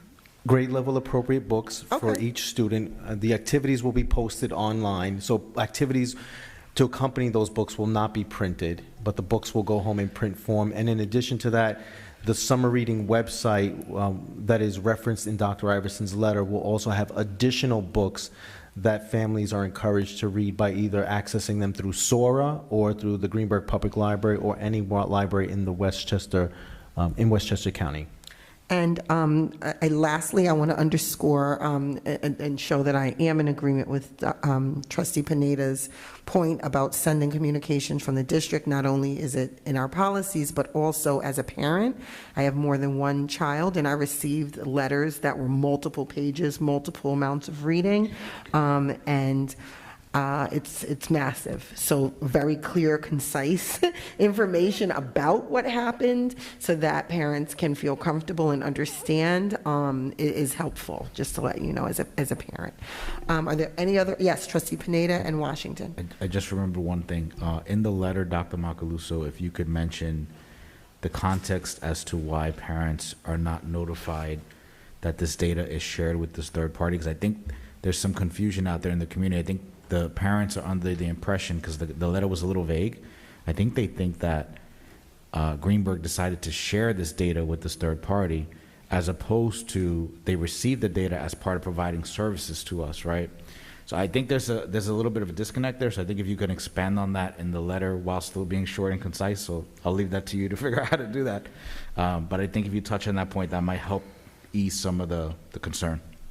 Sure, and just in response to that, there are certain pieces about this that are still unknown, which is why New York State Education Department is involved with it. So to the extent that Greenberg can gather accurate information, we will pass that on to parents. But if we do not have accurate information, then, certainly we will not be able to provide that. But again, if parents have any questions about that, they may always call, and I'd be more than willing to try to guide them through the pieces that we are aware of. Dr. Macaluso, I do find, though, as a parent, if there's honesty and directness with, we don't have all of this bit of information yet, because like you just said, it's with New York State education, multiple districts were affected by this.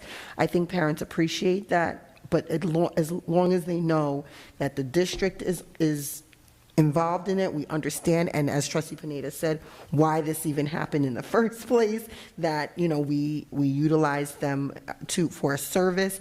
All of that information, I think people would definitely appreciate. Trustee Washington, I saw your hand.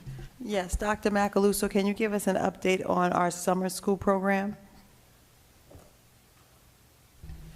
Yes, Trustee Washington, just give me 2 seconds. I was jotting down that last thought. So summer program is expected to launch as we planned. If you give me 2 seconds, I will just pull up the calendar so that I can reference those dates for the community. So it will begin the Tuesday after the July 4th holiday. 1 second. That's July 5th. So July 5th begins our summer program, all of our summer programs. So our summer program is composed of 3 different components. We have our ECP program, the early childhood program. We have our ESY program for students who are categorically eligible, and then we have an academic program as well. So all of the programs begin on the 5th. The academic program runs through July 29th, and it is from 9, give me 1 minute, let me pull that piece up.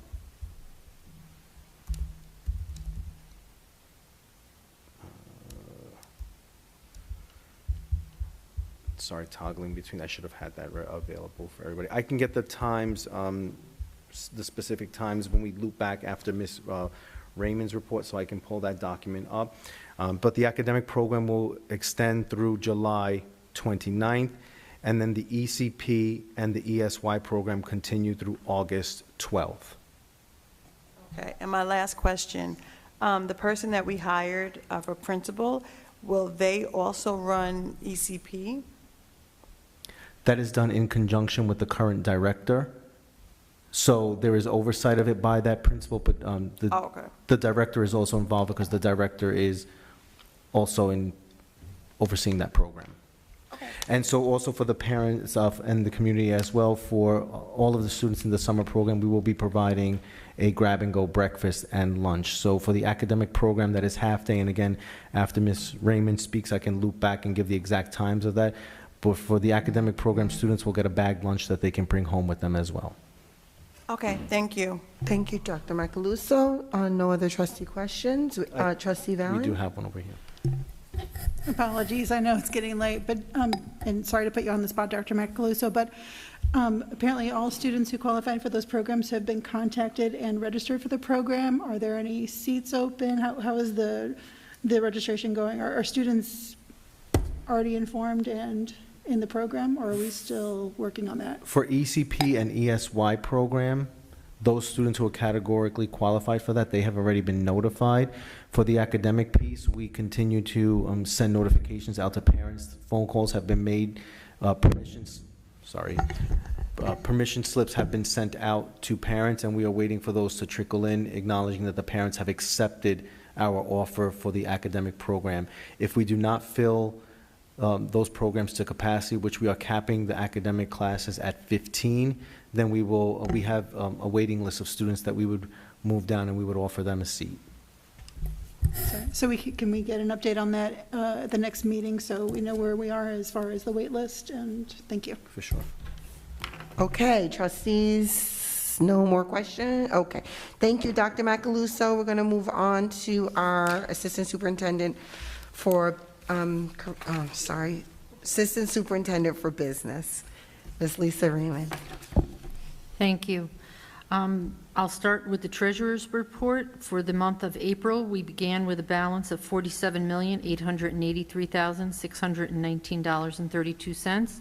We deposited $5,003,143.80 and dispersed $6,361,872.42 to end the month of March with $42,731,049.20. The district-wide safety plan was posted on our website on June 3rd, 2022. It will stay there for 30 days for the public to review. If anyone has any questions, comments, or concerns, they can call or email me. At the reorganizational meeting on July 6, 2022, we will have the public hearing, and I will ask the Board of Education to adopt the plan.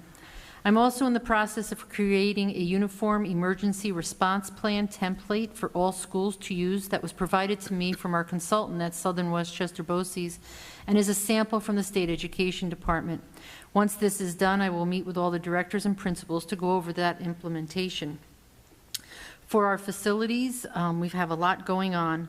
The high school vestibule, as you know, we received final approval from the Smart Schools Investment Plan.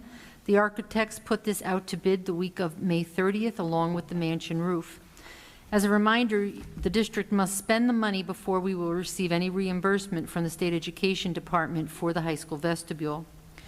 As far as the fire hydrants are concerned, I've been in touch with Fred Seba, and he and his architects are in the process of soliciting proposals for the survey work that needs to be done. Once this is complete, the survey can be conducted and the project can proceed. The high view curtain walls for the third grade wing, Mr. Puglisi, our new director of facilities, is getting updated quotes from our general contractor. He expects to have these this week, and we will consult with our architects regarding this project. The gymnasium floor in the high school, Mr. Puglisi is working with the asbestos abatement contractor on a timeline to get this work done over the summer. It's expected that the abatement for the high school gym floor will take 3 weeks, and the replacement of the floor will take an additional 3 weeks, so we will be working with a very tight timeline. The R.J. Bailey gym floor does not need asbestos abatement, and Mr. Puglisi will be scheduling a time for this replacement over the summer. As for the R.J. Bailey Auditorium, the abatement of the auditorium will be scheduled for this summer as well. Mr. Puglisi is working with the contractor to establish a timeline for this to be done. As you know, this money is going to come from Assemblyman Abenante, the $500,000 that he is securing funds from New York State for us. Phase 1 construction, this project is out to bid, and it will be opened on June 23rd, 2022. As far as our food service program is concerned, we are participating in the Supply Chain Assistance Program with the New York State Child Nutrition Program through SED and the federal government. This is essentially an allowance due to supply chain disruptions brought on by the pandemic and supports the purchase of food for school meals. We are working closely with the administration from Aramark to secure this funding, which is up to $45,000. And as reported in a recent board update, but the question was asked again tonight through an email, the Summer Food Service Program renewal application has been submitted, and we are waiting to hear back from them for the approval. For the 2022-23 school year, it is anticipated that meals will go back to normal and meals will be paid for by students, or a free and reduced application will need to be submitted. The district will include this application in summer mailings through each building. It included on our webpage and in the superintendent's message and packet sent out at the end of the school year. We will also ask each principal if we can have someone there to assist any parent that or guardian that needs to help with filling out the application. The American Rescue Plan, as you know, that was approved by the state, and our original plan includes funds for salaries to help with learning loss and social emotional learning, funds for professional development for administrators and staff, funds for ventilation to support the work that will be done throughout the buildings with the Greenburgh Central School District, along with funds allocated in Phase 1 in the Energy Performance Contract. The original plan for these funds, as mentioned, have not been modified. I welcome any input from the board and the public on how these funds are being utilized for any comments. I will also discuss this at the Finance and Facilities Committee meeting and will be included in our weekly updates to parents. If anyone has comments or suggestions, please contact me at extension 3108 or by email at lraymond@greenburghcsd.org. I have been asked to provide an update on the CARES Act grant, the CRISA grant, and the American Rescue Plan grant on funds that have already been spent, and will include this in a weekly update over the next couple weeks. Thank you. Thank you, Ms. Raymond. Any questions, comments, concerns? Seeing none, we're going to move on. I'm sorry, I had a Yes? question. Sorry. In reference to, remember we received like COVID money? Remember we had received some money before in reference to, I don't know if it was COVID money, but it was something to help us. Well, that would probably be either the CARES Act, ESSER, or GEAR, which falls under CARES, CRISA, or American Rescue Plan. The American, maybe the American Rescue Yeah, Plan. all three of them were for the pandemic. Okay, right. So we were able to use all of the money from each and every one that was given to us? Because it's June now, so I was just Okay, kind of wondering. So as far as the CARES Act is concerned, that had two components, ESSER and GEAR. Right. Those funds have completely been spent. We had to share that with LaFell School, Maria Regina, and Sacred Heart. They have spent their money, we have spent we have spent our money, and we're just doing the final paperwork for that. The CRISA grant and the American Rescue Plan grant are ongoing until 2024. Oh, okay, great. All right, Thank you. Thank you, Trustee Washington. Any other questions, concerns? Trustee Mears, Yes? if I could just, so the summer program is 9 to 12 for the academic and 9 to 2:30 for ESY and ECP program. Thank you, Dr. Macaluso. Any other questions or concerns? If not, we're going to move on in the agenda. The next item on the agenda is public comments. Joya, is there anyone signed up for public comments tonight? We have no public comments tonight. Not tonight. Okay, then we're going to move on to executive session. I need a motion to go into exec session. The time is now 10:39 p.m. I move that we adjourn to executive session to discuss the employment history of particular persons being considered for board action this evening at the next meeting. Second. It's been properly moved in second. Any discussion? Discussion. Yes. Are we going to do anything when we come out of that executive session? Yes, we have a whole agenda to adopt, yeah. No. Okay. So I'm just going to say it's probably going to be about 5 minutes before we start executive session so we can all go to the bathroom. Yes. And any other discussion? What's your estimated time to be in executive session? I have no idea. I put You on said 5 here. minutes? Last time I said 30 minutes and we were there for over an hour. So I'm afraid to give a time, 10, 20, 30, 40, 50. An hour is estimated, but we could shorten that if we'd like to, or extend it if we'd like to. Is there any more discussion with this motion on the floor? Hearing none, all those in favor? Aye. Any opposed? Any abstentions? Motion carries. It's 10:40. We're going into exec session. Thank you.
Is there?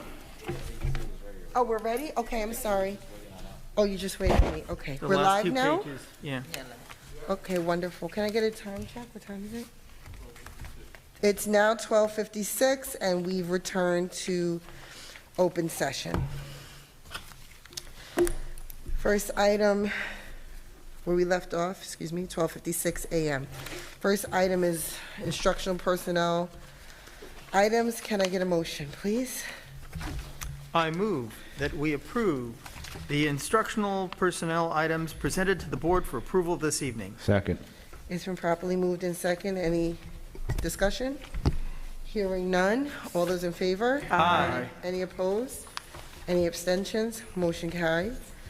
Next session is section H, personnel non-instructional. Can I get a motion, please? I move that we approve the non-instructional personnel items presented to the board for approval this evening. Second. It's been properly moved in second. Any discussion? Hearing none. All those in favor? Aye. Any opposed? Any abstention? Motion carried. Next item on our agenda is I, board action. Can I get a motion?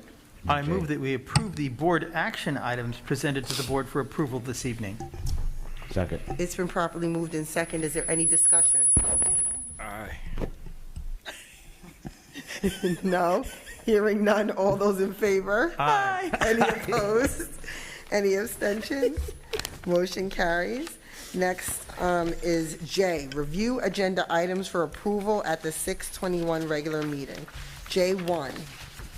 Any questions, comments? J2. Questions, comments? J3. Questions, comments? J4. J5. J6. J7. J8. J9. J10. J11. J12.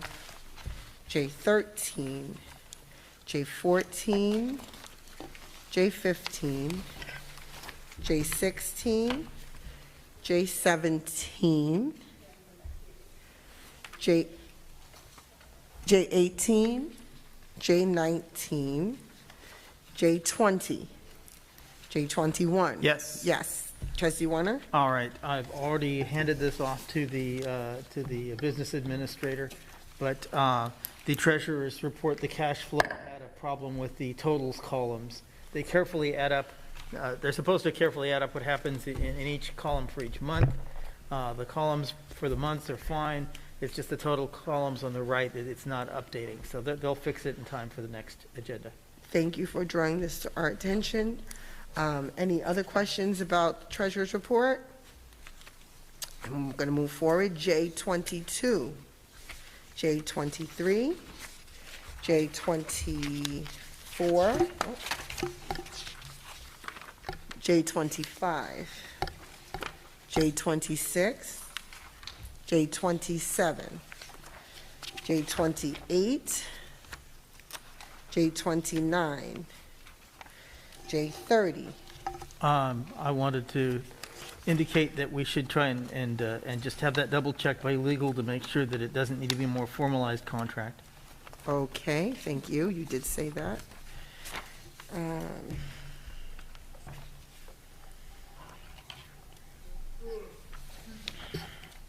And that's J30. Okay, thank you. J31, J32, J33, J34, J35, J36, J37, J38, J39, J40, J41, J42, J43, J40, I'm sorry, 4, J44, I'm waiting for one, that's why, J45, J46, J47, J48, 49, Yes. yes, Just a silly little thing. I'm wondering why this is specifically noted as a PPS contract. I thought usually this vendor was a general contractor. Okay, that's probably for Dr. Iverson to look into. Yeah. J49. Recycling. They might be. Yeah, it falls under PPS, so I can follow up, Trustee Ballin. What's your direct question? I'm just wondering why it's designated as a PPS contract. In previous agendas, I don't recall it being a PPS item. I think it's a district-wide or building-specific service that they provide. I didn't realize it was limited to PPS use, and It might be for all the. Yeah, I saw that. It's not? That's not PPS, right? It's not limited to PPS use. When they come, their first stop is PPS because of The confidential. material, and then they make their way through. Did you hear that, Trustee Valen? I did hear that. I guess the question then becomes, if it's not specifically a PPS contract, is this listed here as PPS because of a budget designation? So if we could just make sure, if it does need to be changed, that it's also reflected appropriately in the allocation.